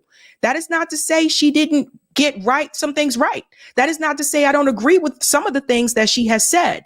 That being said, though, like I said before, if you can understand the oppression and what's happening to the Palestinian people and you can criticize that, then you also, as a black woman, you should understand the oppression and what black people have been through in this country and the systemic issues that black people go through, especially considering the fact that you sued your school board and you won that case and it was a discrimination case. And the NAACP, which you criticize, were the ones who helped you win that case. So this is why I tried to tell people before, this is the grift. Like, I wasn't joking when I said that. For people who say that I'm grifting, are you kidding me? Do you know that black conservatives make so much more money Do you know if black people, if those of us at RBN really wanted to grift, we would be conservative. That's really where the money is. Not doing what I do and telling you to leave both parties because the whole system is corporate and it sucks and it's corrupt. Telling you to vote third party is not a grift. It just is what it is. So people have to understand and see things for what they are. Like I said, Candace spent all those years demonizing her own people, and the people that actually stabbed her in the back, the people who were wanting to cancel her, were her comrades on the right. And I think that we can learn quite a bit from that. I mean, there's so much to say, right? First of all, the ADL. I mean, Ben Shapiro himself has gone after the ADL. I've seen innumerable Daily Wire segments about the ADL, censorious, and all of that. And yet they're, parting ways with her immediately after the ADL, incorrectly, by the way, guilt by association smears her. It says, so-and-so is praising so-and-so. So you can't control that. If you want to attack somebody, then attack what they specifically said. They're using guilt by association. Now, we don't know, again, what the exact thing that led to the breakage between them, but prior to this, there had been not one single ounce of consternation from Daily Wire leadership, from Candace Owens. She previously talked about how she had a good relationship inside of the company. And we all know it's because of Israel. That's crazy. It's crazy that Candace Owens, who is a conservative commentator, who is working for an organization which was supposedly founded on the bedrock of free speech, speaking your mind, saying facts aren't facts. What is it? Facts aren't your feelings, something like that. And by sticking to what she believes in, she is effectively out of a job. And this is an organization, the Daily Wire, which honestly, I don't think they can come back from this. Let me pause here for a second. The interesting thing about all of this is that this actually doesn't hurt Candace the way that the Daily Wire would think that it would. If you look at the comments that are on Twitter, I know some of you are not on Twitter, but if you look at the comments that are on Twitter, the comments are heavily in supportive of Candace. And this could split the right. Like, for those of you that are conservative, let me know how you feel, because I feel like this could split the right audience between Ben Shapiro, Daily Wire crowd, and Candace Owens, because obviously she's not a part of that project anymore. And I've seen a lot of people on Twitter saying if they have to choose between the two, they're going to be Team Candace. So, I mean, this is actually helping Candace. This is actually elevating her and this is going to make her even more popular. She'll probably get another book deal. I'm predicting all this. She'll probably become more popular. She'll probably get another book deal. Maybe she'll start her own network, which may be even more, I don't know, may even be more popular than the Daily Wire. You never know. But Candace Owens is not going to be hurt financially. She already is a public figure. People know her around the world. She's not just known here in the United States. She's an international public figure. So she can get a deal anywhere else. And she also has her own YouTube channel. So if anything, this is probably going to help her and hurt the Daily Wire. So Sagar has a point there. Saying that they won't be successful and all that. Listen, I don't doubt, from a business perspective, can't help but respect it. But from a principle perspective, I think a lot of people are going to remember this. A lot of people are going to see kind of the double talk around cancel culture and free speech and what are real red lines and what aren't red lines. Some of us already saw that, Sagar, and we've been calling that out for years.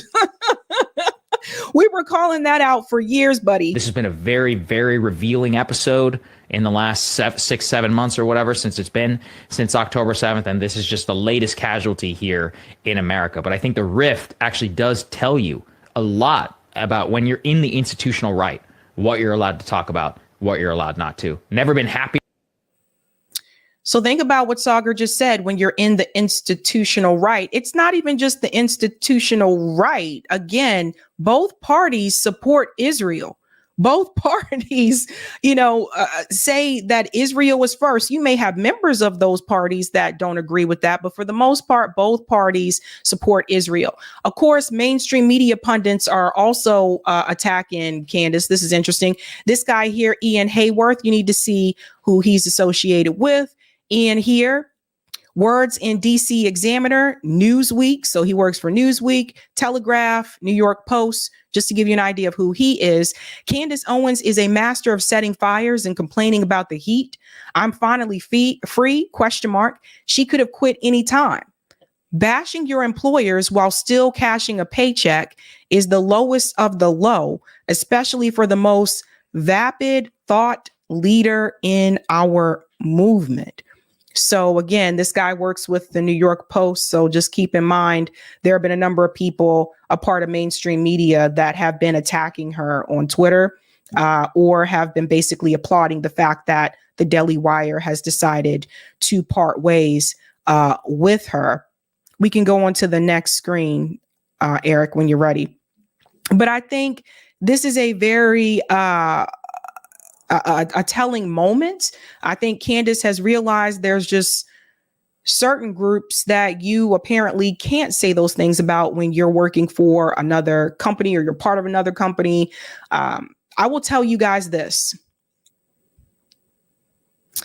There are some of us that have been contacted by mainstream media outlets or affiliates, or contacted by other groups to be a part of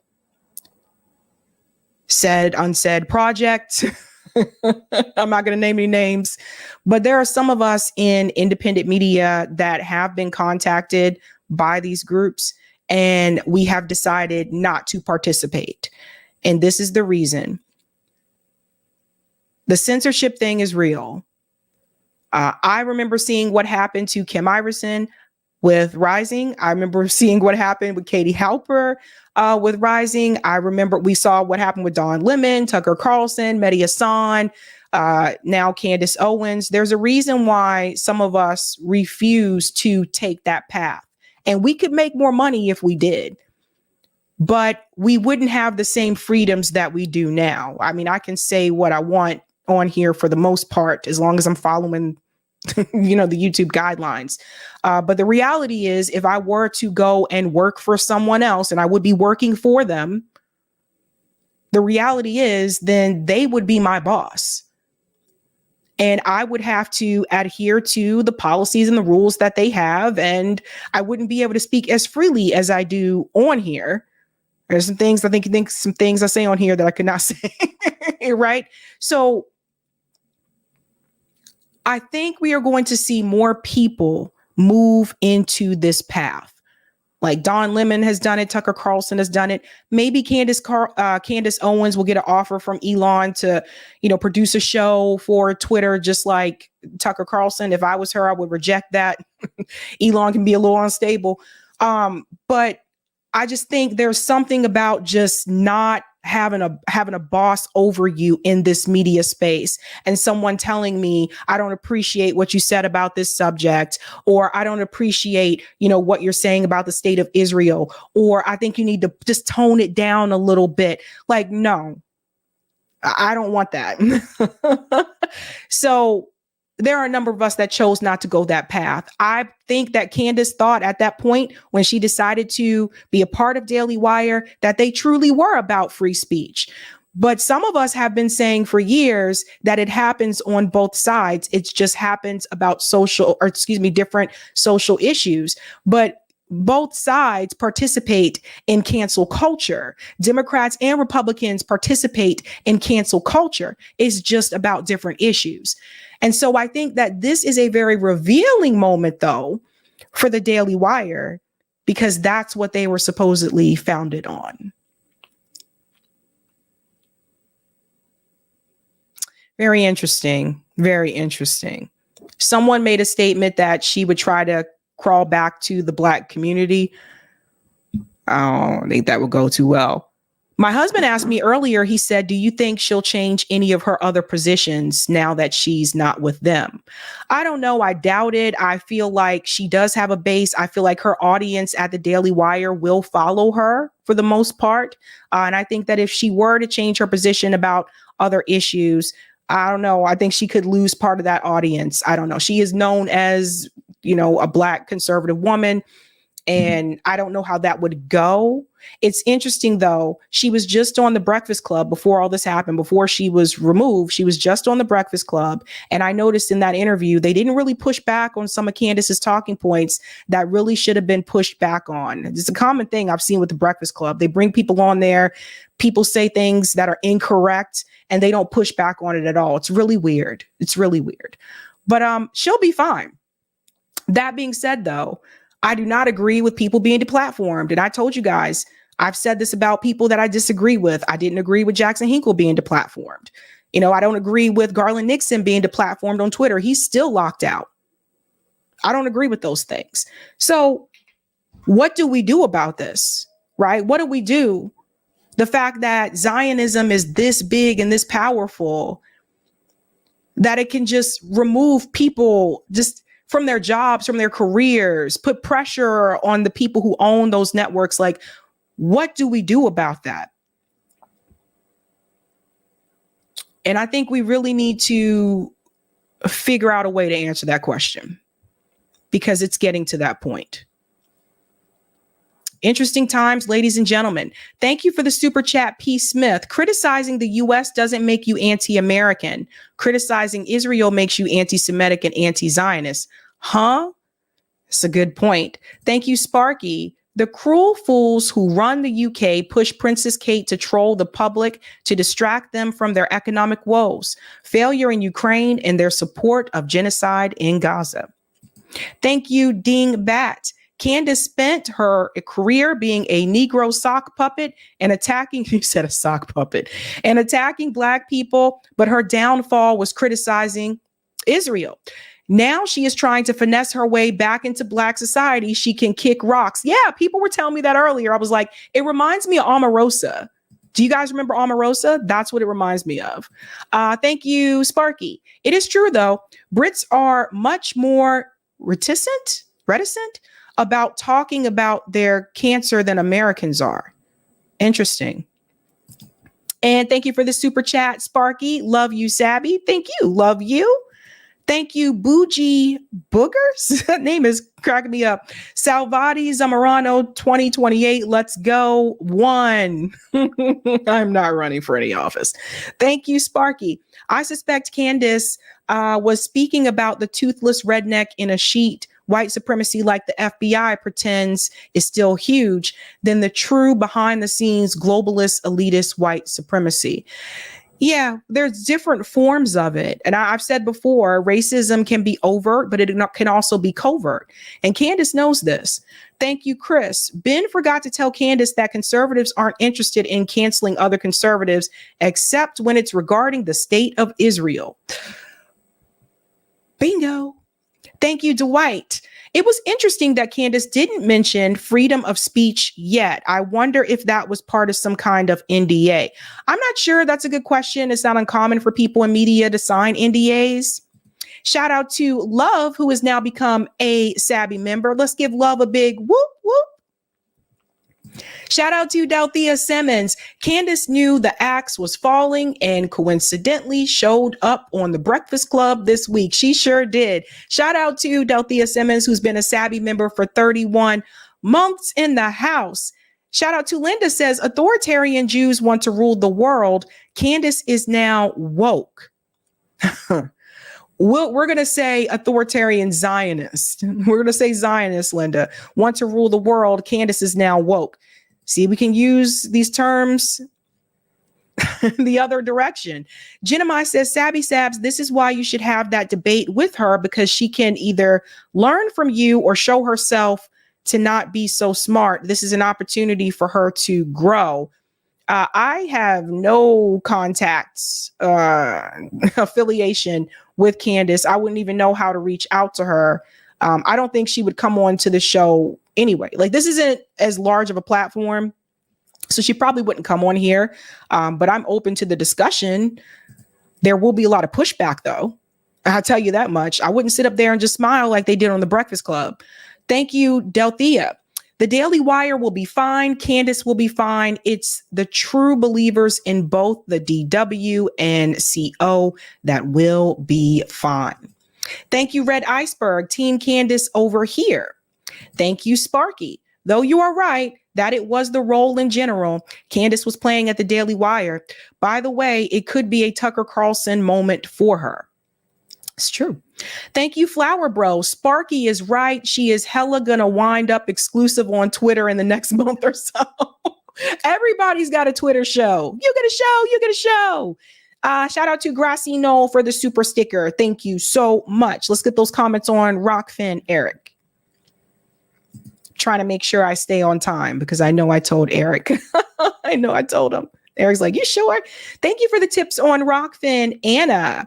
Platform Hope, bring on booze. Oh, bros. I said booze. Oh, man, it's been a long week. Maybe I need a beer or something. It has been a long week. Thank you, Skip. Candace will go on Tucker's channel and or on Twitter. And thank you for this one as well, Skip. Evangelicals support Zionism. And thank you for this, Anna. We just can't keep being civilized when there is no civility among thieves. Well said. We are now moving on to our next story. MSNBC, Ali Velshi has been surprising me as of recent. He actually is now calling out Joe Biden's lack of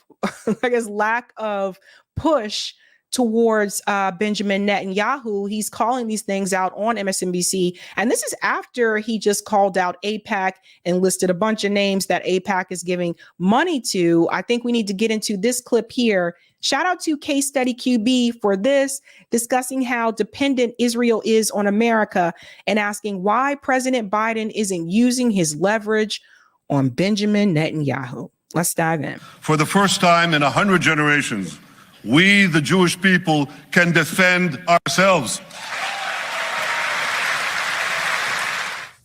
That was Prime Minister Benjamin Netanyahu in 2015, making a joint address to Congress, urging against a nuclear deal with Iran. He raised the specter of genocide in his remarks, but said defiantly that Israel could defend itself.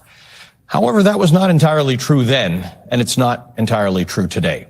Israel has never defended itself by itself. Israel is the largest recipient of U.S. foreign aid since its creation.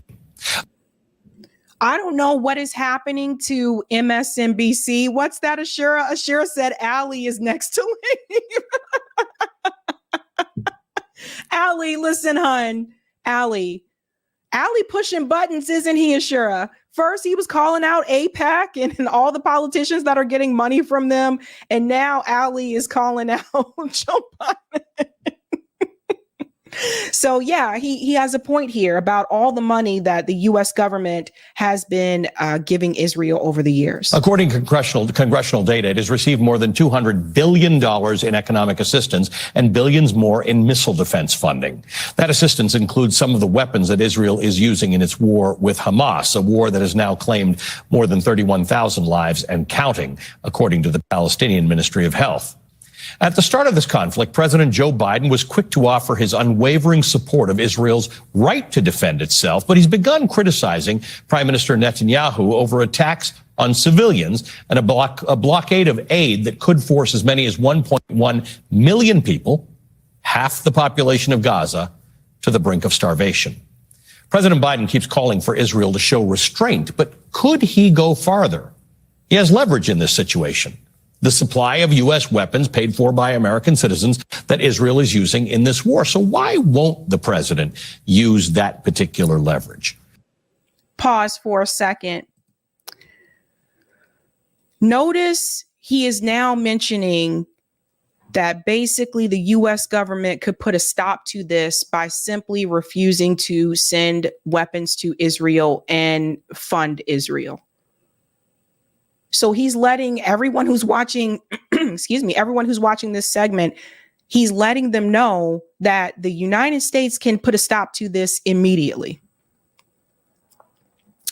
Allie, we're going to send you a wish and a prayer because I don't know how much longer they're going to keep you on MSNBC. Joining me now is Michelle Goldberg, opinion columnist for the New York Times. Michelle, thank you for being with us. It's an interesting few weeks we've been watching where President Biden announced airdrops of aid, announced a sea bridge that Anthony Blinken says will be in effect in about 2 weeks.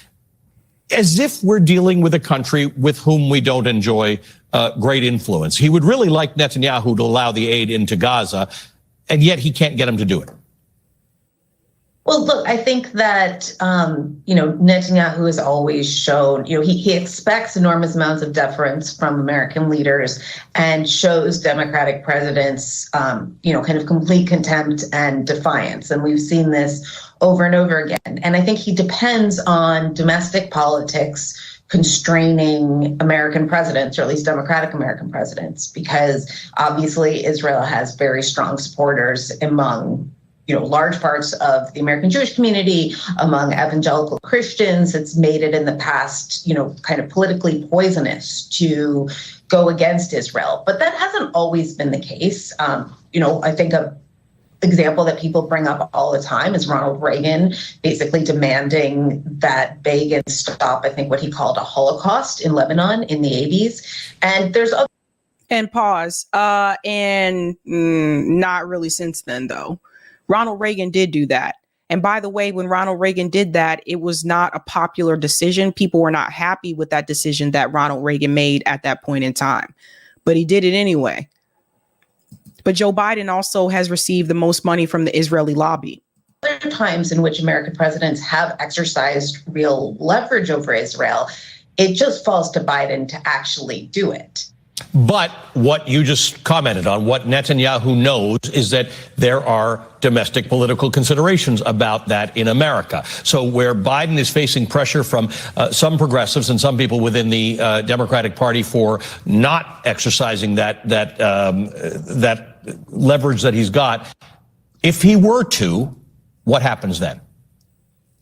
Well, I think that, look, there's blowback either way. And so at a certain point, you say, you have to kind of make a decision based on morality and leadership, not just domestic political calculations. Not that domestic political calculations are unimportant, especially given the existential threat that's at stake in the November election. But I think that, look, you have Chuck Schumer basically talking about Netanyahu as an obstacle to peace. You have a huge amount of opposition to this Israeli government among Jews, the vast majority of whom are Democrats. And so either way, because this is an issue that divides the Democratic Party, either way, there's going to be some fallout. But I think the fallout, there is the fallout from not acting is humanitarian catastrophe. The only thing that I would disagree with you, Ali, is when you said, I think that over 1 million people might be on the brink of starvation. They're on the brink of starvation now. By the time they actually, I'm sure by the time they actually declare a famine, right, it is going to be too late to save so many of these people. And so, and then I also think just in terms of kind of our national security, the idea of kind of showing strength can sometimes be overrated in American politics, but there's something kind of pathetic about having Israel that is so dependent, or at least so willing, such a massive recipient of American aid, being so defiant of the wishes and the demands of the American government. Let me pause there for a second. And she works at the New York Times. I wonder how long she's going to keep that gig. But the point that she made there was really interesting about the fact that Israel is receiving money from the United States. It's not the other way around. So why are we continuing to give Israel money and they're not even listening to, what the demands of the U.S. government, which is to make sure the humanitarian aid comes in, which these demands are weak demands. OK, because my demands would be to end the occupation. Permanent ceasefire in the occupation. Those would be my demands. And we're still giving the money. That's like giving your kid, allowance and they're not doing their chores. If you told them you get allowance if you do your chores and like a whole month has gone by and they haven't done any chores, why would you still give them allowance? So Israel in this sense is behaving like a spoiled, bratty child because they can. And the reason why they can is because the U.S. government continues to fund them. The moment the U.S. government cut off that funding, the child is no longer spoiled and bratty. But if you continue to give them money, they're not going to change their behavior. And the U.S. government continues to give them the money because the Israeli lobby owns the U.S. government. That's just the reality of the situation. You make an interesting point. The Chuck Schumer stuff, the speech he made last week, may have been lost on some people. It's remarkable. Chuck Schumer going out on that much of a limb to criticize Benjamin Netanyahu. And look, he's America's highest ranking elected Jewish person. He was not critical of Israel, the country. He was simply critical of Netanyahu and stopped just a little short of asking him to resign. But he did think Israel should elect a new leader.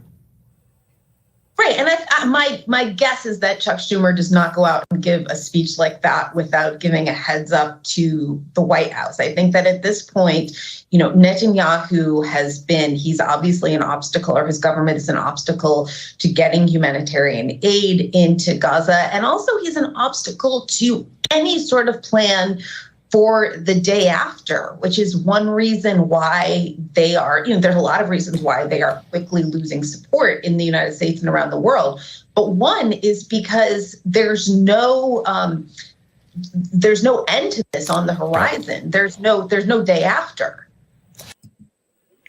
Okay.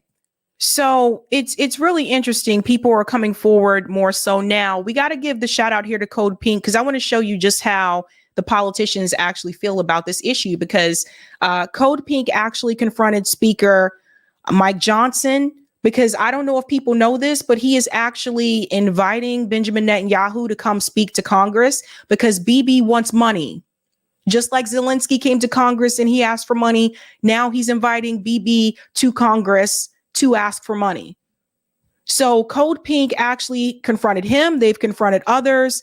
It says yesterday, Speaker Johnson announced that he'd be inviting Israeli Prime Minister Netanyahu to D.C. to address a joint session of Congress.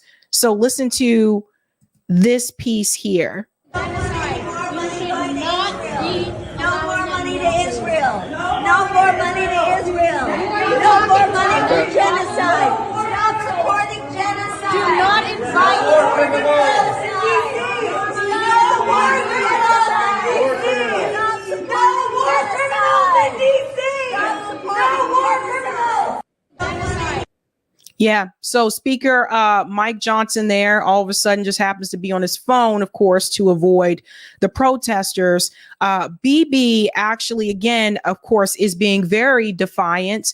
As you'll see here, he doesn't care what Joe Biden has to say. He still is planning to go into Rafah. This is very dangerous. I can't even just believe the cowardice that some of these other, not just the United States, but the Western countries have against the state of Israel, because they sat up there and they took that money and they took money from these lobby groups. And so now they're in bed with these people. This is just the cowardice that is on display. It is absolutely disgusting. נפגשתי היום עם מזכיר המדינה בלינקן.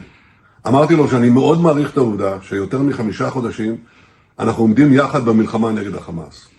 אמרתי לו גם שאנחנו מכירים בצורך לפנות את האוכלוסייה האזרחית מאזורי המלחמה, וכמובן לדאוג גם לצרכים ההומניטריים. אנחנו פועלים לשם כך.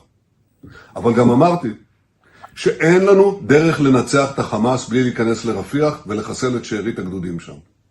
ואמרתי לו שאני מקווה שנעשה את זה בתמיכה של ארצות הברית, אבל אם נצטרך, נעשה זאת לבד. So let me tell you what מזכיר המדינה בלינקן. Bibi, after meeting with Blinken today, we will go to Rafah and finish Hamas. This is after meeting with Antony Blinken. We will go to Rafah and finish Hamas. We'd rather have the U.S. stand with us, but if they don't, we will do it anyway. So this just goes to show you how defiant they are being. And our government is still giving the money.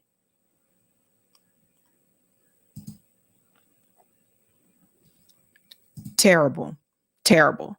Let's go to some of the comments here, but it's interesting. MSNBC is something else, man. I'm surprised. It's Ali Velshi, though. Like I said, I don't know how long he's going to stick around.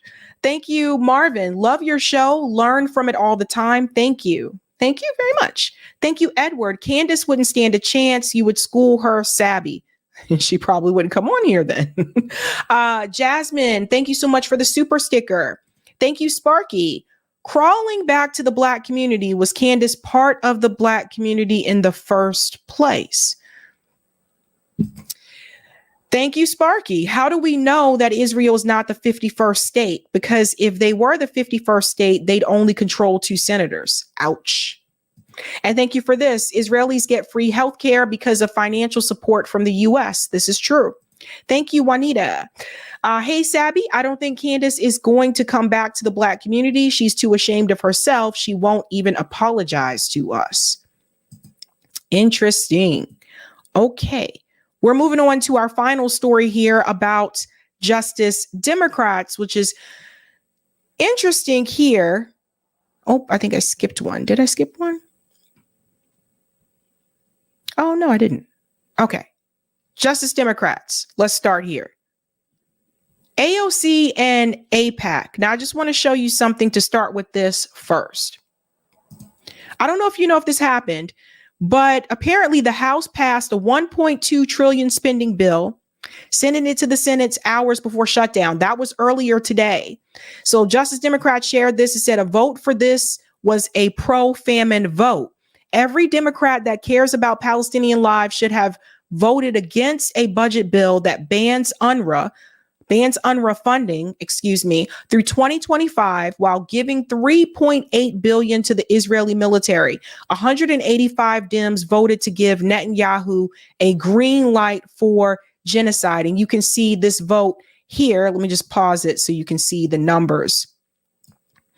185 Dems voted yes, 22 voted nay, 6 under NV.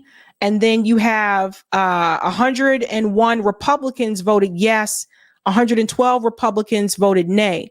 So the question that I think people need to ask, why is it that more Democrats approved of sending Netanyahu funding than Republicans?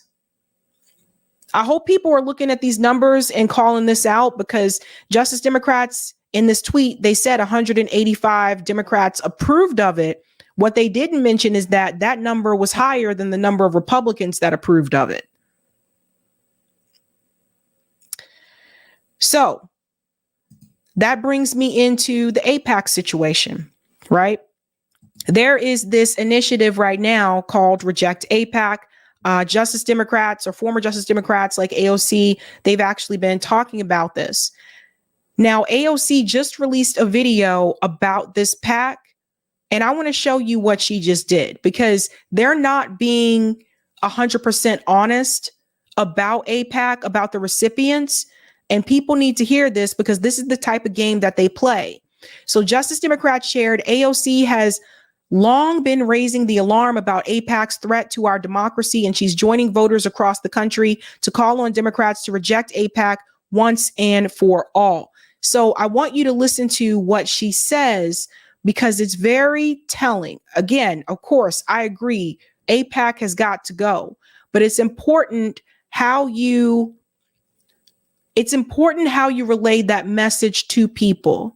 And I think AOC, there's something that she says here, and Ilhan Omar has done it, and so is Jamal Bowman, and it's really disingenuous. Listen to this. No, I don't accept AIPAC money. In fact, I have joined an effort called Reject AIPAC, which is a fundraising effort by the organization Justice Democrats, as well as several others, to try to take on the influence of AIPAC this election cycle.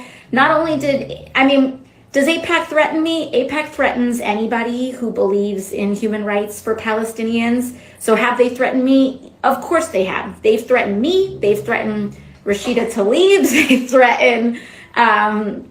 They threaten everybody. They've threatened Jamal Bowman. They've threatened all of us. It's very public and very well known that AIPAC has committed $100 million to try to defeat all of us and ensure that we do not win re-election, which, by the way, AIPAC has endorsed and supports over 100 insurrectionist members of Congress. That is Republicans that tried to overturn the election on January. Let me pause here for a second. This is the disingenuous part. Because what AOC and Ilhan Omar and Jamal Bowman have been doing in reference to this Reject AIPAC initiative, they are giving their supporters the impression that AIPAC has only endorsed and only supported Republican politicians or Republican candidates. And that is 100% false.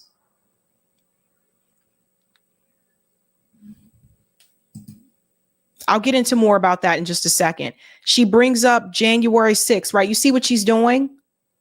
Trying to fearmonger the people. January 6th, AIPAC supports their reelection too.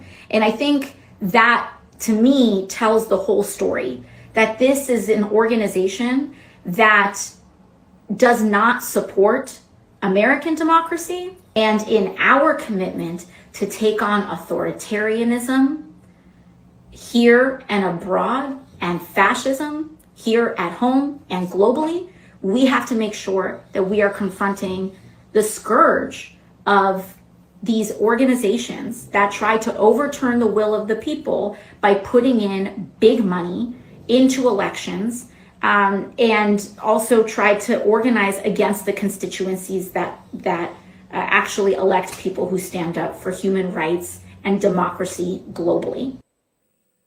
Okay, so does that include people that are members of your own party, AOC?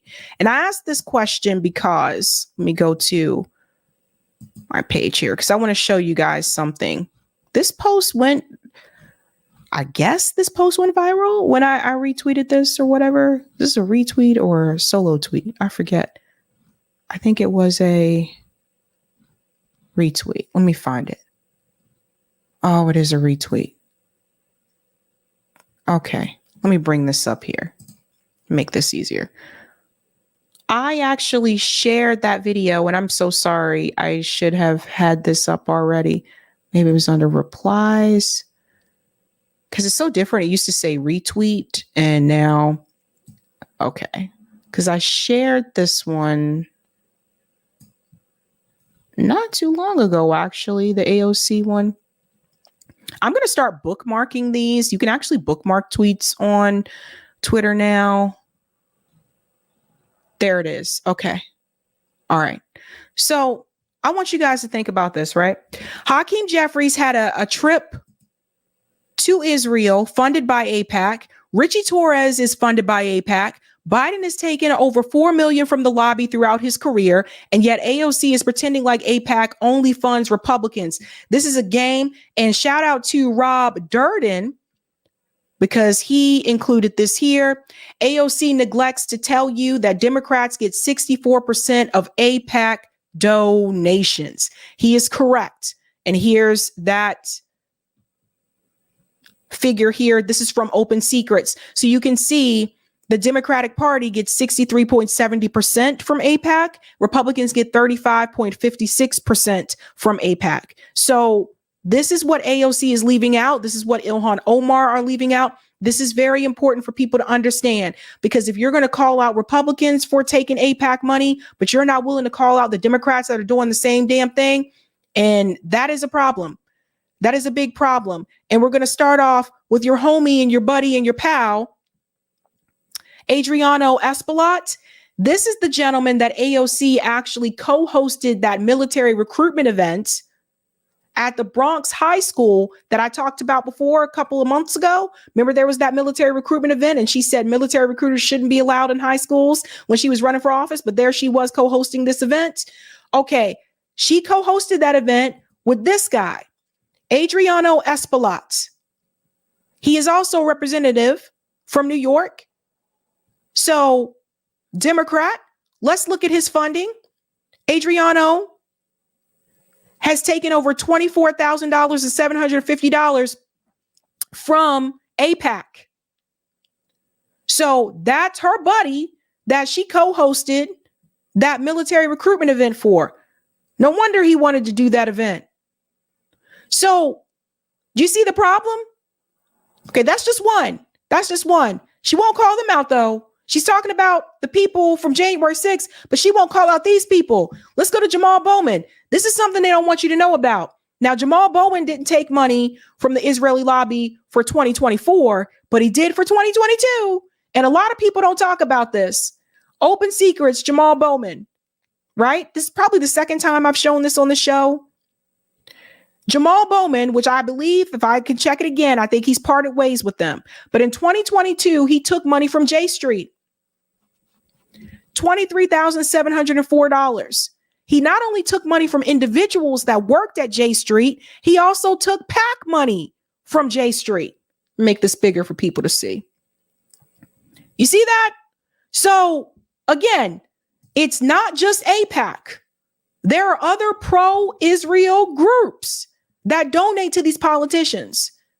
And even when it comes to the individuals, why are you taking money from individuals that work at J Street? You know they work there. So this is the thing, people. So that was 2022. That was Jamal Bowman. 2022 cycle up here.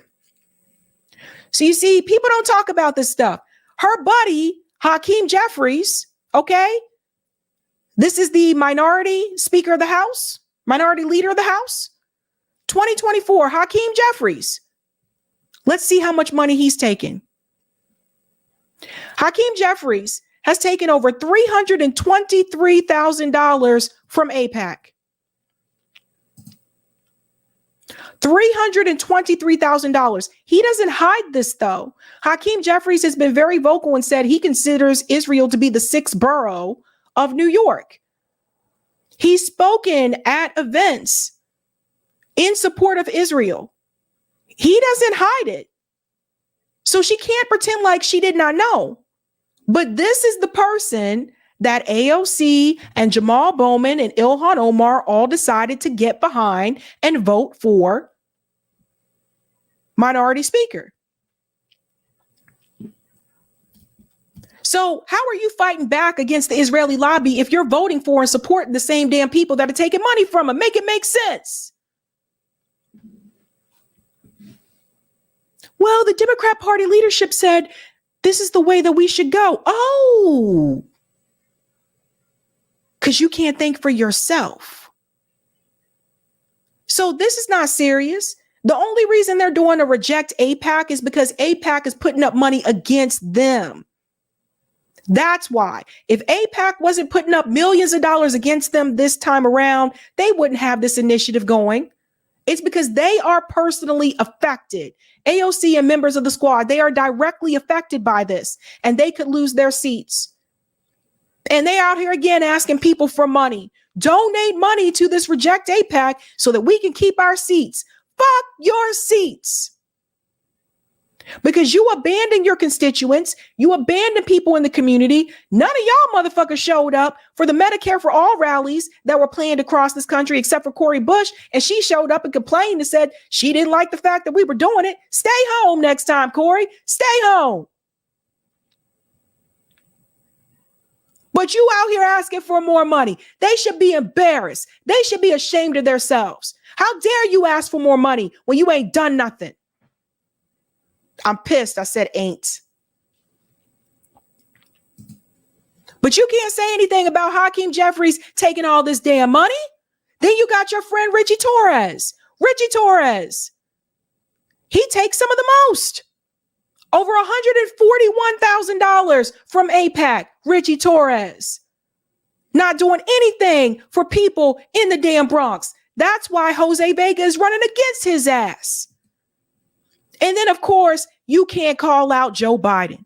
You look over the history, pro-Israel recipients, and you just go down through the damn names. You don't have to go far because Joe Biden is number one.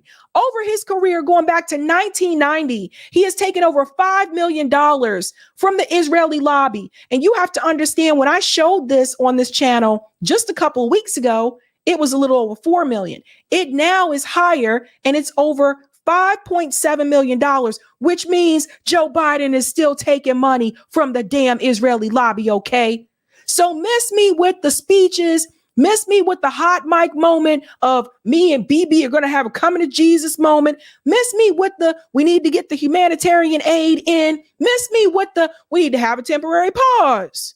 Get the hostages out. miss me with the bullshit, okay? And the thing is, AOC, Jamal Bowman, and Ilhan Omar, they should be telling you the same thing that I'm telling you right now. But they're not. They're endorsing Joe Biden and they're backing Joe Biden.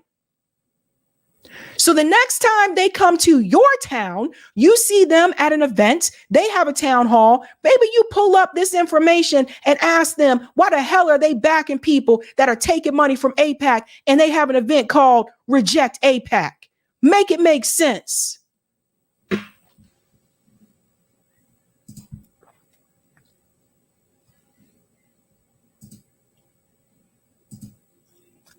I am not easily fooled. It's all over the damn place. All over the damn place. It's gotten to the point now, Ted Cruz, he got to come in and correct you about Rico. How you let Ted Cruz come in and correct you about Rico? This is a hot mess moment. Listen to this. This is in reference to the Hunter Biden case. Is it your testimony today that you personally witnessed President Joe Biden commit a crime? I believe the fact that he was sitting with me while I was putting together a business Did you deal, witness the president commit a crime? Is it your testimony today? Yes. And what crime have you witnessed? How much time do I have to go through it? It is simple. You name the crime. Did you watch him steal something? Corruption statutes, RICO, and conspiracy. What is it? What is the crime, sir? You specifically. You asked me to answer the question. I answered the question. No. RICO, you're obviously not familiar with. Corruption statutes. Excuse me, sir. RICO is not a crime. It is a category. It's a category of crimes that you're then charged. You have charges. A long 100. You have charges. Sir, please name the exact statute under RICO. Yes. Well, it's funny. In this committee room, everyone's not here. There's over 8 All right, sir. I reclaim my lawyers that went to law school. So Ted Cruz, of all people, Jesus Christ. This is bizarre. RICO, the Racketeer Influenced and Corrupt Organizations Act, is most assuredly a crime. It often results in massive felony sentences. And yet, AOC, eager to defend Joe Biden, insists it's not a crime. Lance said, I witnessed the president commit the crime of genocide.